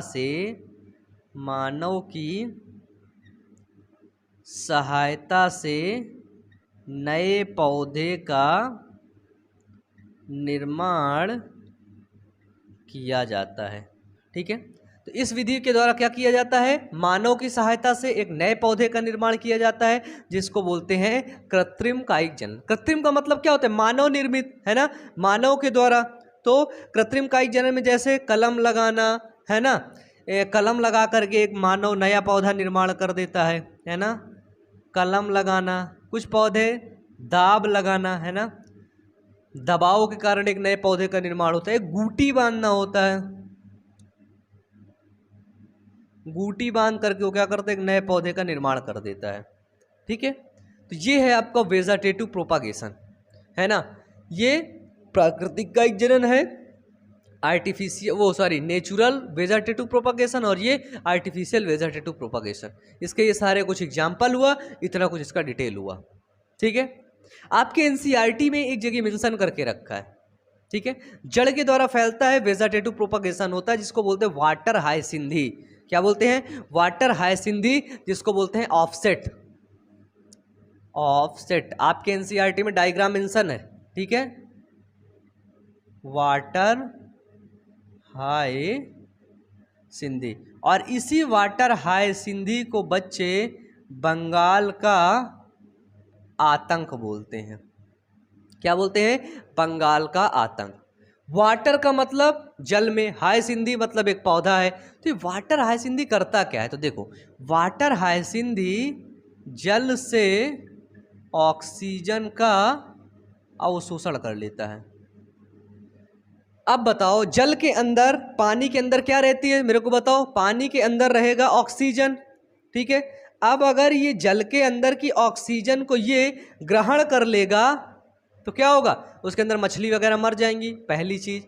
अब क्या, इसकी एक खास बात है, वाटर हायसिंथी को बंगाल का आतंक इसीलिए नहीं बोलते, ये ठहरे हुए पानी में, यानी कि जो नदी और तालाब हुआ ना, ठहरे हुए पानी में बहुत तेजी से फैलता है। अगर पानी ठहर गया ना तो वहाँ ये वाटर हायसिंथी बहुत तेजी से फैल जाएगा, और देखते ही देखते वहाँ का पूरा पानी खत्म कर देगा, वहाँ की मछलियों को मार देगा, पानी को पूरा सुखा देगा। और इसको फैलने के लिए कुछ नहीं, एक वाटर हायसिंथी लाओगे, देखने में बड़ा प्यारा सा लगता है, एक वाटर हायसिंथी लाओगे, उसको तालाब में डाल दोगे, खत्म। अब आपका कोई काम नहीं है, कुछ भी काम नहीं चाचा, उसको देखने भी नहीं जाना है। 2 4 10 दिन 15 दिन 20 दिन बाद उसको देखना, वो आधे तालाब में फैल चुका होगा। या फिर तालाब के कॉर्नर पे डाल दो, वहीं पे फैलेगा, धीरे धीरे धीरे धीरे करके पूरा तालाब छींक लेगा, खत्म। पूरे तालाब का जल अवशोषण, मछली वगैरह सब मर जाती हैं। ठीक है, तो ये वाटर हायसिंथी बंगाल का आतंक। और सबसे बड़ी बात आपको बता दें, ये है बंगाल का आतंक, लेकिन इसको इंडिया क्यों लाया गया? जो वाटर हायसिंथी है ना, ये देखने में बड़ा प्यारा लगता है। क्या करता है? ये देखने में बड़ा प्यारा लगता है। इसकी जो पत्तियां हैं ना, वो बड़ी प्यारी प्यारी होती हैं, और इसकी पत्तियों को देखते हुए, इसकी पत्तियों, कोई चाचा गया होगा, है ना, जैसे इधर फ्लावर्स रखे, लेकिन मैं उसे कैमरा घुमाते हैं एक बार, देखो कैमरा घूम जाए तो हो जाएगा। No no no no no no no,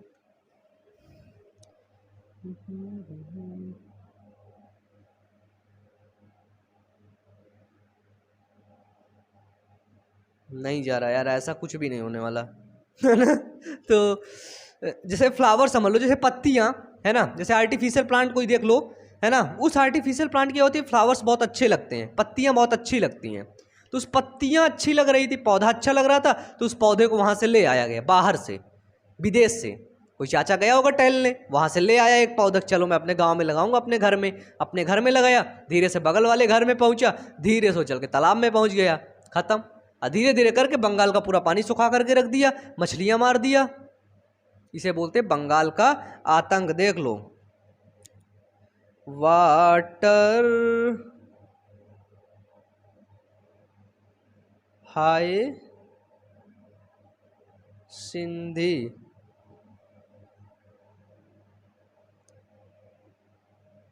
देखो, मैं इसका इमेज आपको दिखाता हूँ, बड़ा प्यारा लगता है।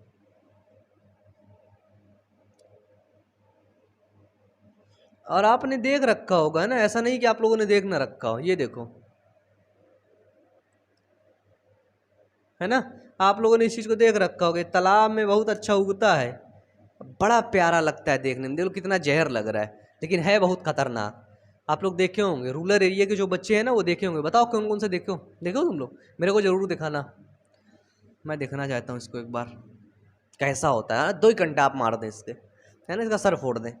तो हाँ, सबसे बड़ी खुशखबरी बता दें आपको, ये आपका अलैंगिक जनन खत्म हो गया। अब खुश हो जाओ, एक बार बड़े ढोल वोल बजा के डांस वांस करने लोगो, है ना। यहाँ पे आपका अलैंगिक जनन खत्म हो गया, यानी कि असेक्सुअल रिप्रोडक्शन यहाँ पे आपका खत्म हो गया है। अब हम लोग नेक्स्ट टॉपिक में, यानी कि नेक्स्ट पार्ट में बात करेंगे लैंगिक जनन के बारे में। ठीक है, तो मुझे उम्मीद है कि मस्ती में आप लोग जीवों में जनन। अब हम लोग यहाँ पे क्या पढ़ेंगे, तो यहाँ पे हम लोग शुरू करेंगे लैंगिक जनन क्या होता है। यहाँ पे क्या शुरू करेंगे, तो यहाँ पे हम लोग शुरू करेंगे लैंगिक जनन, जिसको अपन लोग सेक्सुअल रिप्रोडक्शन बोलते हैं, ठीक है, ये चीज। और जो जो लैंगिक जनन है, वो लैंगिक जनन हम पौधों में और मनुष्यों में दोनों में देखने वाले हैं, ठीक है। मैं इंक भर लेता हूं क्योंकि मार्कर में कहते हैं दिमाग में बुद्धि ना हो और मार्कर में इंक ना हो तो सही नहीं चलते हैं, है ना। तुम लोगों की अकल तो बहुत होगी। बताओ समोसो कैसे हो। देखो लैंगिक जनन में क्या मैंने बताया था, जब मैं पढ़ाया था तो वहां पे मैंने आपको बताया था कि लैंगिक जनन में नर व मादा अलग अलग होते हैं, ठीक है। नर व मादा युग्मक अलग अलग होते हैं, ठीक है। इनकी बताया था लैंगिक जनन वालों की क्या होती है, तो इन लैंगिक जनन वालों की शादी होती है ना। इसमें क्या होता है, इसका मेन मतलब एक मेन कंक्लूजन जो निकलेगा वो निकलेगा नर व मादा अलग अलग। जो लैंगिक जनन जिनके अंदर होता है उनके अंदर नर और मादा अलग अलग होती हैं। इस बात से सहमत हैं कि नहीं बताइए। आपका एनसीईआरटी का पॉइंट लिख लेते हैं थोड़ा सा, फिर उसको हम अपने हिसाब से पढ़ाते हैं, ठीक है। एनसीईआरटी क्या कहता है ये देख लेते हैं भैया। एनसीईआरटी यानी कि ये बताओ, जो अलैंगिक जनन होता है वो जल्दी से हो जाता है, लेकिन लैंगिक जनन विस्तृत, जटिल और धीमी प्रक्रिया है, ठीक है। क्या है, यह जनन, लिख लो ये पॉइंट बहुत इंपॉर्टेंट है, यह जनन विस्तृत, जटिल और धीमी प्रक्रिया है, ठीक है। यानी कि जो लैंगिक जनन होती है वो विस्तृत होती है, बड़ी होती है, जटिल होती है, मतलब बिल्कुल से सोचो स्पर्म और ओवम मिलकर के एक बच्चे का निर्माण करता है, और बहुत धीमी प्रक्रिया होती है। 9 महीने तक बच्चा वो होता है, क्या होता है, 9 महीने तक पेट में रहता है ना, तभी जाके बड़ा होता है, डिलीवरी उसकी तब होती है। इसके बाद सबसे पहली बात ये चीज समझ लिया आपने, एनसीईआरटी लिख दिया, ये लिख दिया कि यह जीव जनक के समान नहीं होते हैं, ठीक है, कि एकदम ये जनक के समान हो जाए तो नहीं, ये जीव क्या होते हैं, तो ये जीव जनक के समान नहीं होते हैं, ठीक है। ये जो जीव होते हैं, ठीक है, ये जो जीव होते हैं ये क्या होते हैं, इनमें वृद्धि होती है, ठीक है। ये जीव होते हैं, इनके जीवन काल में ये वृद्धि करते हैं। जैसे ये छोटा सा बाबू था, ये देखो, है ना, अब ये वृद्धि कर गया, इतना बड़ा हो गया। अब वृद्धि करने के बाद इनमें परिपक्वता आती है। क्या आती है, परिपक्वता। समझना मैं क्या कह रहा हूं, परिपक्वता का मतलब है अब ये लैंगिक जनन कर सकते हैं, यानी कि इसके अंदर ये परिपक्व हो गया, दाढ़ी मूछ आ गई है, ठीक है। अब इसके अंदर अगर ये मेल है, इस जीव को हम मानते मेल है, तो इसके अंदर बनेगा स्पर्म, जिसको हम लोग बोलेंगे शुक्राणु, परिपक्व हो गया ये, ठीक है, दाढ़ी मूछ निकल आई। और अगर ये फीमेल है, समझना क्या कह रहा हूं, अगर ये फीमेल है, ठीक है, यानी कि मादा है, तो अब इसके अंदर बनेगा अंडाणु, जिसको बोलेंगे ओवम या फिर डिंब, ठीक है। अब ये स्पर्म और ओवम से जो एक नया बेबी बनेगा, स्पर्म में अगर देखा जाए क्रोमोसोम की संख्या तो 23, इसमें क्रोमोसोम की संख्या 23, इस बेबी में क्रोमोसोम की संख्या 46। तो यहां पे क्या देखा गया, आधे गुणसूत्र मेल के, आधे गुणसूत्र फीमेल के मिलाकर के एक बेबी का निर्माण करते हैं, जिसके पास 46 गुणसूत्र होते हैं, यानी कि अपने जनक के एकदम हूबहू समान नहीं होते हैं, ठीक है। ये एक आती है परिपक्वता, ठीक है। मानव के अंदर क्या होता है, किशोरावस्था, इस परिपक्वता को मानव के अंदर बोला जाता है। अगर मानव परिपक्व हो रहा है तो इसको बोलेंगे किशोरावस्था, ठीक है, किशोरावस्था, रिप्रोडक्टिव फेज, ठीक है। और अगर कोई पौधा ऐसे परिपक्व हो रहा है तो उसको बोलेंगे कायिक प्रावस्था, वेजिटेटिव स्टेज। ठीक है, तो ये होता है लैंगिक जनन। ठीक है, लैंगिक जनन पौधों के अंदर भी होता है और लैंगिक जनन जीवों के अंदर भी होता है, ये चीज याद रखना। ठीक है, जैसे पादप के अंदर हुआ, पादप है पौधा, तो पौधा क्या देता है, पौधा सबसे पहले पुष्प बनाता है ना, पुष्प बना दिया, यानी कि समझो वो कायिक प्रावस्था, मतलब वो अब बड़ा हो गया है। ठीक है, अब वो बच्चे पैदा कर सकते हैं, नया फूल बना सकते हैं पुष्प पे। जैसे गेंदा होता है, उदाहरण देख लो, हम लोग गेंदा का पौधा लगाते हैं, गेंदा का पौधा कितने दिन में पुष्प बना देता है, तो गेंदा का पौधा 25 से 30 दिन के अंदर पुष्प बनाता है। और 25 से 30 दिन का वो जो काल होता है ना उस पौधे की, जब वो पुष्प बना देता है तो उसको बोलते हैं कायिक प्रावस्था में आ चुका है। ठीक है, इसकी प्रजनन अवस्था, ये जो अवस्था होती है ना इसको बोलते हैं प्रजनन अवस्था। प्रजनन अवस्था यानी कि अब वो बच्चे पैदा करेगा, अब वो अपने समान पौधा उत्पन्न करेगा। ठीक है, जैसे गेंदा हो गया, धान हो गया, 1 से 2 महीना लगता है धान को कितना लगता है, 1 से 2 महीना लगता है। इसी तरह नारियल हो गया, नारियल को कितना लगता है, 3 से 4 साल लग जाता है। 3 से 4 साल में वो पुष्प देता है। सोचो, एक नारियल को लगाओगे तो तुम 3 से 4 साल तक तो उससे कुछ मांगोगे ही नहीं, है ना, कि तुम मुंह उठा के मांग लिए कि भैया मैंने तुमको लगाया 2 साल पहले, अब तुम वो कर दो, अब तुम मेरे को नारियल दे दो तमाचा मार के भगा देगा, अभी दूंगा नारियल तेरे को मैं, 2-3 साल मेरे को खाने पीने दे, तब तेरे को मैं नारियल दूंगा, ऐसा होता है। इसी तरह कुछ पौधे ऐसे होते जो कई साल में देते हैं। जैसे आपने बांस का नाम सुना होगा, बांस, जो बांस होता है, बांस जाति का जो पादप होता है वो 50 से 100 वर्ष में एक बार पुष्प देता है, ये याद रखना, 50 से 100 वर्ष में एक बार पुष्प देता है। कौन, बांस। बांस 50 से 100 वर्ष में एक बार पुष्प देता है, नारियल 3 से 4 साल में। सोचो, तो मतलब किसी की लंबाई से अंदाजा, ये सारी चीजों से अंदाजा नहीं लगाना है, उसका एक खुद का उसका एक जनन अवस्था होगी। ठीक है, उसकी जनन अवस्था के हिसाब से आपको चलना होगा। ठीक है, चलो अब हम लोग देखते हैं लैंगिक जनन में जाइगोट बनता है, ये चीज यहां से हटाते हैं इसको, लैंगिक जनन। चलो, तो इसको आप लोग नोट डाउन करो, इसको मिटा देते हैं, फिर मैं आप लोग को आगे पढ़ाता हूं। इसको मिटा दूं मैं, यहां तक समझ में आ गया, उसको मिटा देता हूं, फिर हम लोग चलते हैं आगे। इसके आज पॉइंट है, लैंगिक जनन को हम लोग अच्छे तरीके से पढ़ेंगे। ठीक है, अब देखना, एक एक चीजें मैं आपको कंप्लीट करवा दूंगा, ये सारी चीजें लिख के रखना आप लोग, और डिफिनीशन भी बता दूंगा, डिफिनीशन आप लोग को लिखना है। डिफिनीशन मैं बच्चों की तरह नहीं लिखवाऊंगा आपको, या आप एक छोटे बच्चे हो जाओ और मैं छोटा बच्चा का मतलब बड़ा एक मास्टर बन जाऊं तुम लोग को लिखाऊं, नहीं, डिफिनीशन नहीं लिखाऊंगा। आ जाओ, एक लिंगी जीव क्या होता है, पूछ लिया जाता है। एक लिंगी जीव, ठीक है, अक्सर पूछा जाता है, ये बड़ा प्यारा सा क्वेश्चन बनता है कि एक लिंगी जीव क्या होता है, यानी कि इसको हम लोग इंग्लिश में बोलेंगे यूनिसेक्सुअल ऑर्गेनिज्म। Unisexual organism. एक लिंगी जीव का मतलब क्या होता है, एक लिंगी जीव वो जीव होते हैं जिनमें नर व मादा जो युग्मक होते हैं।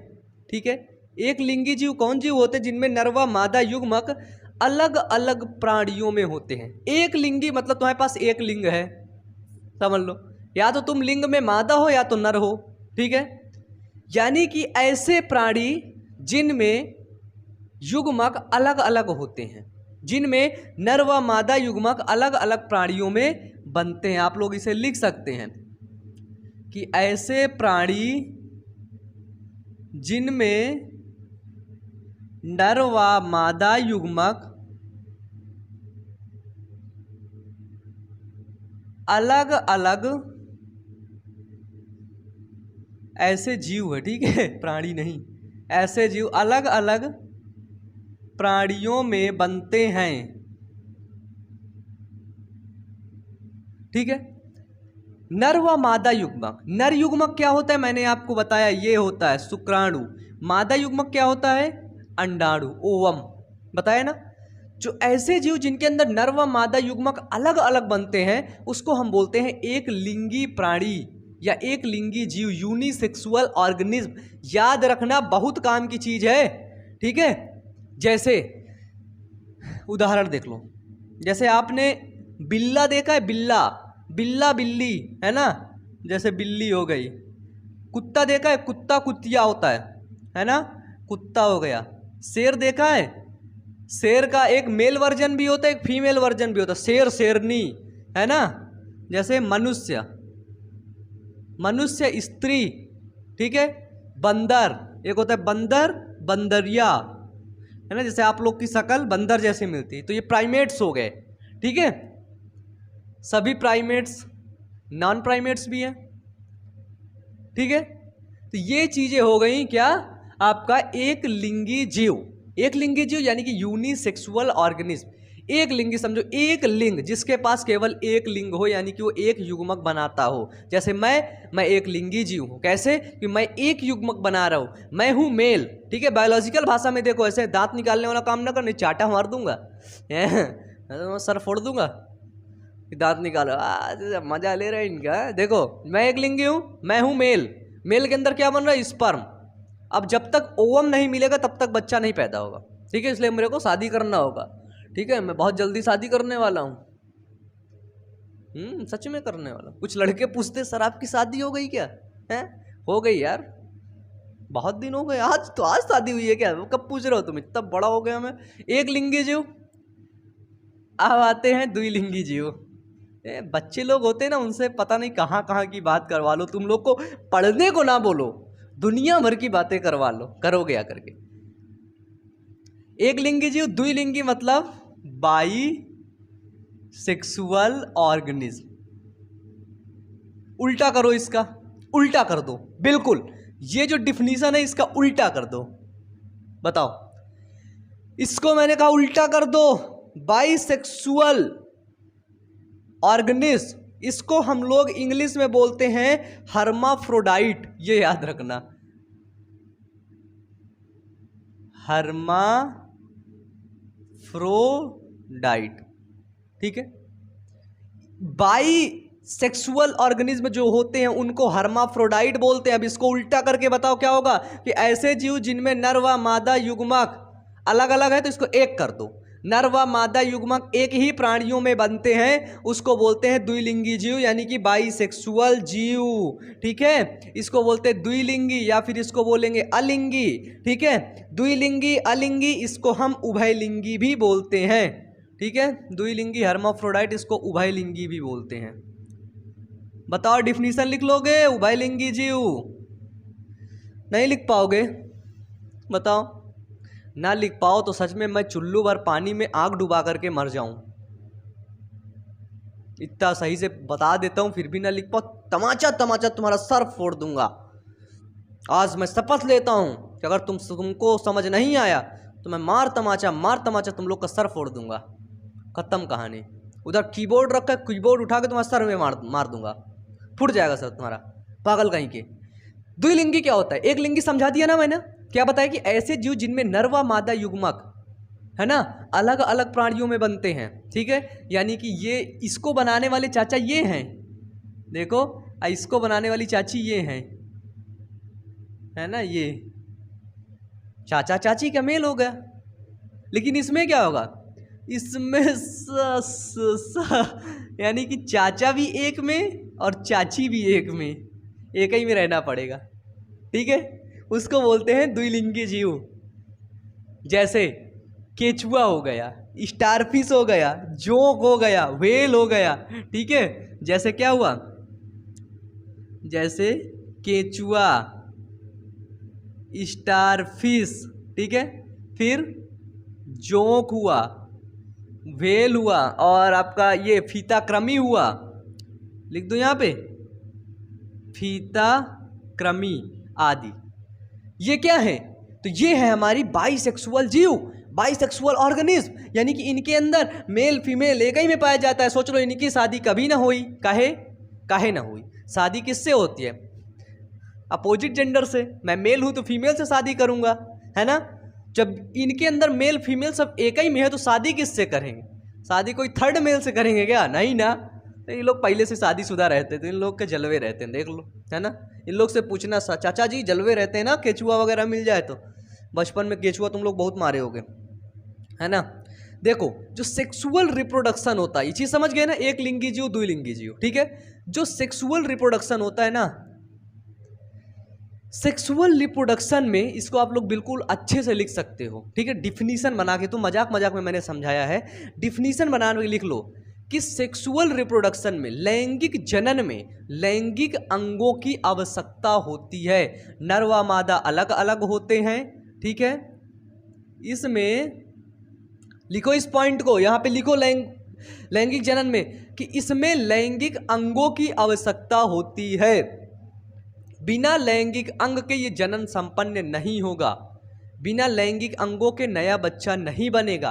तो सेक्सुअल रिप्रोडक्शन में लैंगिक अंगों की आवश्यकता होती है, तो होती है, ये चीज लिख लो, ठीक है? फिर लिखो कि इसमें दो विपरीत जनक नर व मादा की आवश्यकता होती है। लिखो इसको कि इसमें दो विपरीत जनक नर व मादा की आवश्यकता होती है, ठीक है? यानी कि लैंगिक जनन में दो विपरीत जनक की आवश्यकता होगी, नर की या फिर मादा की, ठीक है? सेक्सुअल रिप्रोडक्शन अगर हम देखते हैं, ये होता है एक मनुष्यों के अंदर। पहले मनुष्यों का देख लेते हैं, फिर देखेंगे पौधों के अंदर भी होता है ये, ठीक है? जैसे मनुष्यों के अंदर सेक्सुअल रिप्रोडक्शन होगा तो यहाँ पे क्या होगा? यहाँ पे लैंगिक अंग होगा कि नहीं होगा? बताइए, साफ से दिख रहा होगा, क्वालिटी बढ़ा लीजिएगा, नहीं दिख रहा होगा तो लैंगिक अंग की आवश्यकता होगी ना। जब हमारे पास लैंगिक अंग होंगे, मनुष्य होगा, तो मनुष्य में नर भी होगी और मनुष्य के पास मादा भी होगा, ठीक है? ये बात समझ रहे हो ना? नर भी होगी, मादा भी होगा। नर क्या बनाएगा? नर बताओ मेरे से, नर नर युग्मक बनाएगा कि नहीं बनाएगा? जल्दी बताओ, बनाएगा ना? बनाएगा। मादा क्या बनाएगा? तो मादा मादा युग्मक बनाएगा कि नहीं? मेरे से बताओ, बताओ, बड़े प्यार से, बिल्कुल सिंपल सा क्वेश्चन। नर नर युग्मक बनाएगा, मादा मादा युग्मक बनाएगा कि नहीं? जो नर युग्मक है इसको हम लोग शुक्राणु बोलते हैं कि नहीं? समझो समझो समझो, एक बार समझो। जल्दी से वीडियो को लाइक करो तुम लोग, जल्दी करो, तुरंत करो। जितने बच्चे देख रहे हो सब लाइक नहीं किए, जल्दी से लाइक करो। नर युग्मक शुक्राणु होता है ना, जानते हो ना? मादा युग्मक अंडाणु होता है ना, ये भी पता है कि नहीं? नहीं पता, जान लो आज। इधर बनेगा शुक्राणु, इधर बनेगा अंडाणु। ये है शुक्राणु का स्ट्रक्चर, ये है अंडाणु। समझ गए? आपको पता है कि शुक्राणु के अंदर 23 क्रोमोसोम होते हैं, अंडाणु के अंदर भी 23 क्रोमोसोम होते हैं। इसके पास लैंगिक अंग था, इन्होंने क्या किया? इनकी जब जनन अवस्था आई, कौन सी अवस्था? प्रजनन प्रावस्था। जब इनकी प्रजनन प्रावस्था आई तब क्या किया? इन्होंने प्रजनन किया और शुक्राणु और अंडाणु को आपस में मिलाया, तो क्या बना? ये बना युग्मनज, जाइगोट। कहां पर बनेगा? मादा के पेट में बनेगा, पेट में नहीं, फैलोपियन नलिका में, यूट्रस में, गर्भाशय में बनेगा ये, ठीक है? युग्मनज। और फिर युग्मनज ही क्या बनाएगा?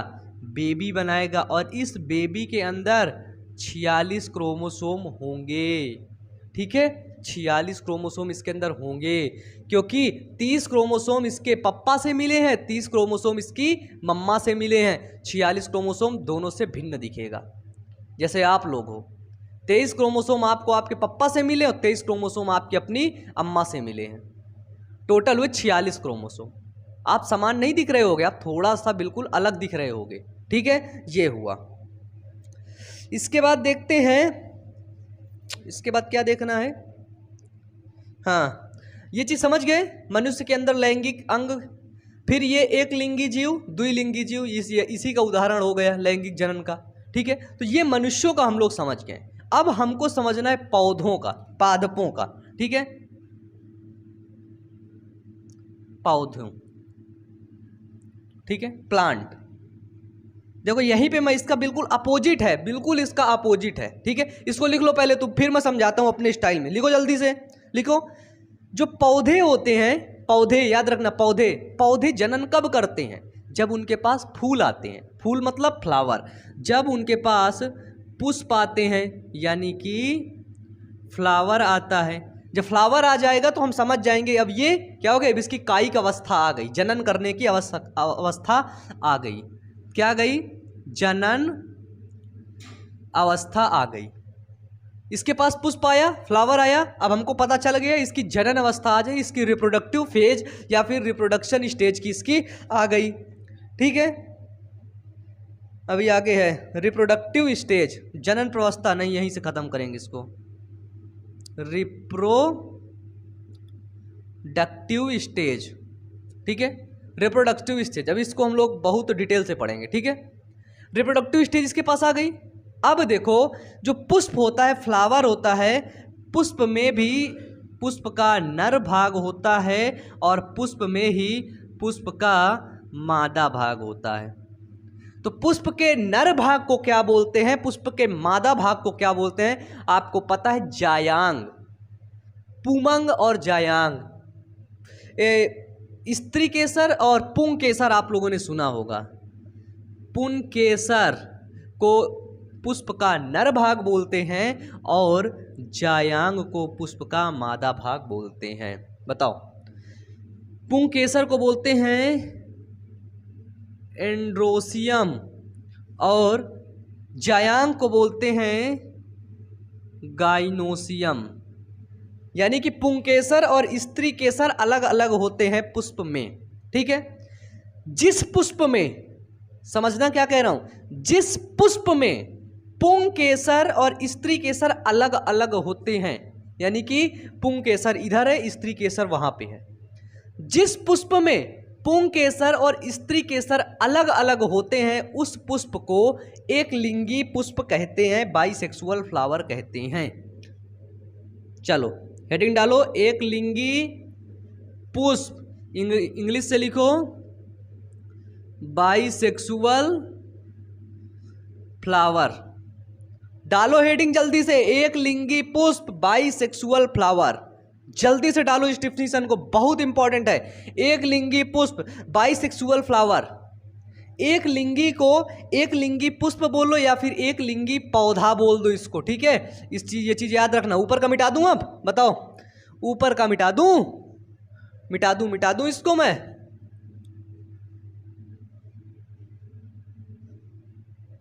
इधर ही समझा दूंगा।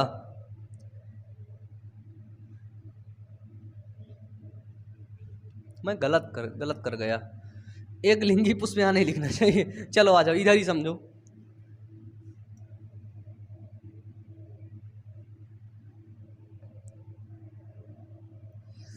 एक सेकंड ना, इधर ही इसमें समझा दे। एक लिंगी यहाँ पे लिख रखा है ना। चलो इसको मैं देखता हूँ, एक सेकंड, ठीक है। यहाँ पे हम लोग देखो ये क्या कंटिन्यू करेंगे। एक लिंगी, यहाँ पे द्विलिंगी लिख रखा था, तो हम लोग देखते हैं ये एक लिंगी पुष्प मान लेते हैं और ये द्विलिंगी पुष्प मान लेते हैं। एक लिंगी पुष्प मतलब यूनिसेक्सुअल फ्लावर, यूनिसेक्सुअल फ्लावर देखते हैं।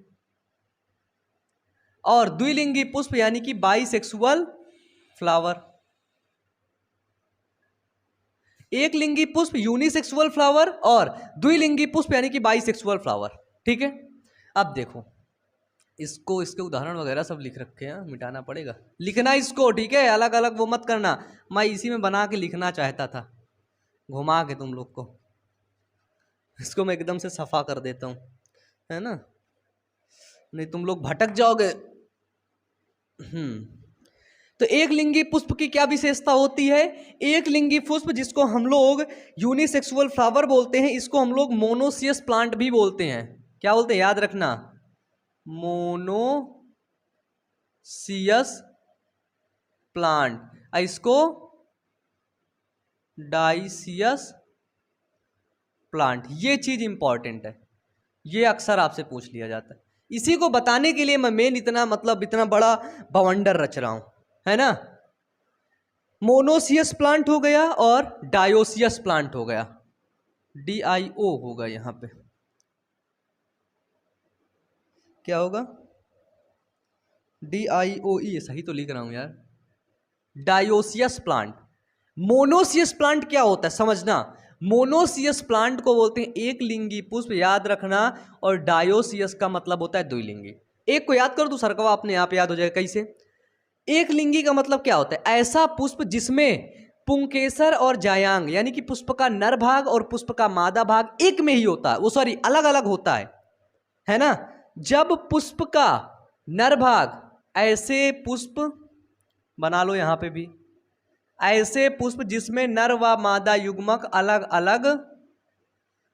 अलग पुष्पों में बनते हैं, ऐसे पुष्प जिसमें नर व मादा युग्मक अलग अलग पुष्पों में बनते हैं, उनको हम लोग मोनोसियस प्लांट या फिर यूनिसेक्सुअल फ्लावर या फिर एक लिंगी पुष्प कहते हैं।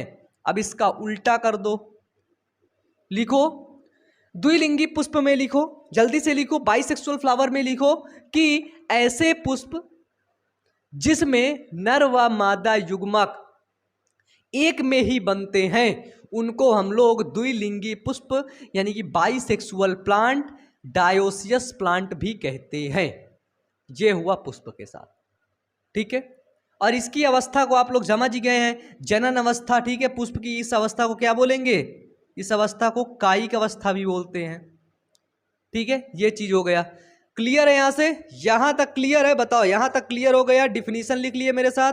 अब इसको मिटा देते हैं, इसको मिटा के अब थोड़ा सा समझ लेते हैं मेल फीमेल में, ठीक है। मिटा दे इसको, बताओ जल्दी से इसको लिखो, नोट डाउन करो, मिटा देते हैं। अब तुम लोग जो इंग्लिश का छोटा मोटा वर्ड लिखवाता हूं ना, उसको लिख लिया करो, ठीक है। क्या होता है कि देखो छोटी छोटी चीजें ना इंपॉर्टेंट हो जाती कभी कभार, ठीक है। तो ये छोटी छोटी चीजें इंग्लिश से लिखोगे ना आपने बोर्ड एग्जाम में, तो आप, तुम्हारा एग्जामिनर हंसता हुआ तुम्हें नंबर दे देगा, बोलेगा यार ये बच्चा तो पढ़ा लिखा लग रहा है ना, पढ़ा लिखा लग रहा है, इसके ऊपर नंबरों की बारिश की जाए। एक गाना आता था ना, ए खुदा तू बोल दे, और क्या, ए खुदा तू बोल दे अपने बादलों को, मेरे बच्चे हंस रहे हैं बारिश की जाए, है ना। चलो देखो, जो नर व मादा होते लैंगिक जनन में, जो मनुष्य होते हैं, ठीक है, ह्यूमन होते हैं, उनके अंदर एक स्टेज आती है और उस स्टेज को बोलते हैं एक किशोरावस्था, ठीक है, किशोरावस्था। यार मेरे को बैठने का मन कर रहा है, एक सेकंड ना। किशोरावस्था, उस स्टेज को बोलते, पैर दर्द करने लगा सच में बहुत ज्यादा, उस स्टेज को बोलते किशोरावस्था, है ना। हो गया, बैठ लिया, हो गया। इसको बोलते हैं जुविनाइल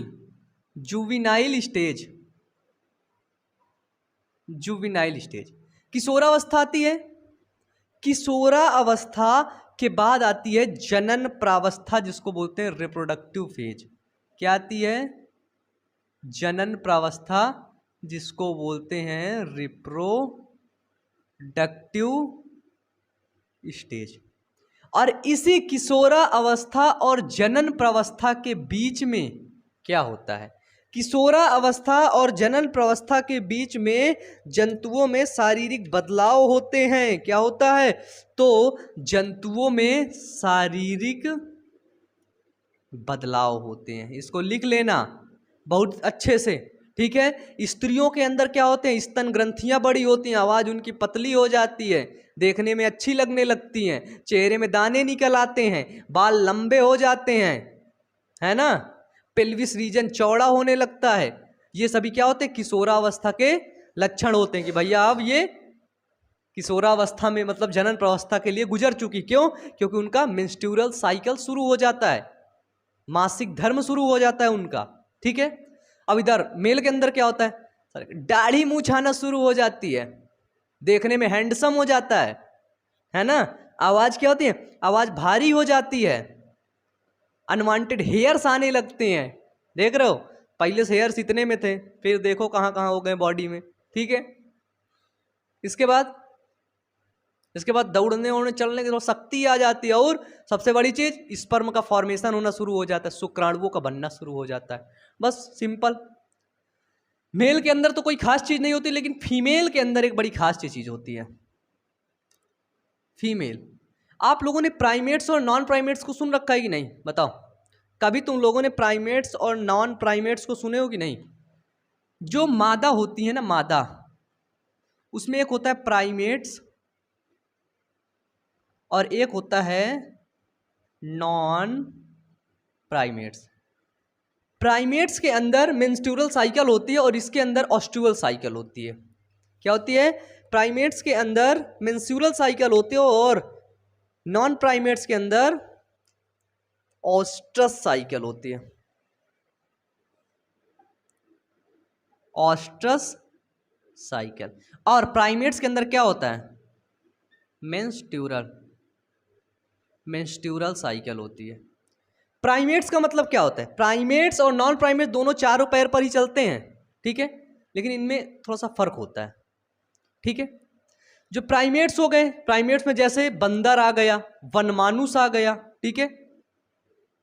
प्राइमेट्स क्या होते हैं? जैसे हो गया बंदर हो गए, एप्स हो गए, वन मानुस हो गया, मनुष्य हो गए आदि, प्राइमेट्स हो गए। तो इनके अंदर मेंस्ट्रुअल साइकिल होती है। जो इनकी मादाएं होती है ना, उनके अंदर मेंस्ट्रुअल साइकिल होती है, जिसको मासिक चक्र बोलते हैं। और ये मासिक चक्र अगर देखा जाए कितने दिन का होता है, तो ये 28 दिन का होता है। और इस मासिक चक्र में क्या होता है? इस मासिक चक्र में क्या होता है? ब्लड निकलता है। ब्लड क्या करता है? ब्लड बाहर निकलता है ना। Loss of blood. वाई? क्योंकि इनके अंदर का जो मादाएं रहती हैं, उनका जो ओवम होता है, ये देखो, इनका जो ये यहां से ओवम रिलीज होगा, ये ओवम इंतजार करता है स्पर्म का। अगर स्पर्म इसे मिल जाएगा तो ये निषेचित हो जाएगी, लेकिन इसे स्पर्म जब नहीं मिलता है तो ये ओवम आती है गर्भाशय की दीवार, और इस दीवार को बोलते हैं एंडोमेट्रियम। एंडोमेट्रियम। एंडोमेट्रियम की दीवार क्या होती? चिकनी चिकनी हो जाती है, लसलसी हो जाती है, जिसके कारण से अंडाणु आपता है, यहाँ पे टिक नहीं पाता, धीरे धीरे वो रप्चर होने लगता है और टूट के वो मेंस्ट्रुअल फ्लूइड के रूप में बाहर निकल जाता है। किसके रूप में? मेंस्ट्रुअल फ्लूइड के रूप में बाहर निकल जाता है। उसके साथ काफी मात्रा में ब्लड भी रहता है, ठीक है। इसमें पेन भी होता है। लेकिन नॉन प्राइमेट्स के अंदर ये ऑस्ट्रिच साइकिल का मतलब क्या होता है? ऑस्ट्रिच साइकिल का मतलब होता है मद चक्र। मद चक्र के अंदर एक खास बात होती है कि इनके अंदर ब्लड बाहर नहीं निकलता है। अगर इनको स्पर्म नहीं मिलेगा तो ये वहीं पे डिस्ट्रॉय हो जाएंगी, कुछ भी एक्टिविटीज नहीं होगी। और ये ऑस्ट्रिच चक्र जो होता है ना, ये याद रखना, ये कितने दिन का होता है? तो ये 21 दिन का होता है। सबसे अच्छी बात, जो ऑस्ट्रिच मद चक्र होता है वो केवल 21 दिन का होता है। कितने दिन का? 21 दिन का। इसमें रक्तस्राव नहीं होता है ना। और इसके एग्जाम्पल जैसे हुए भेड़, चूहा, हिरन, है ना। क्या हुए?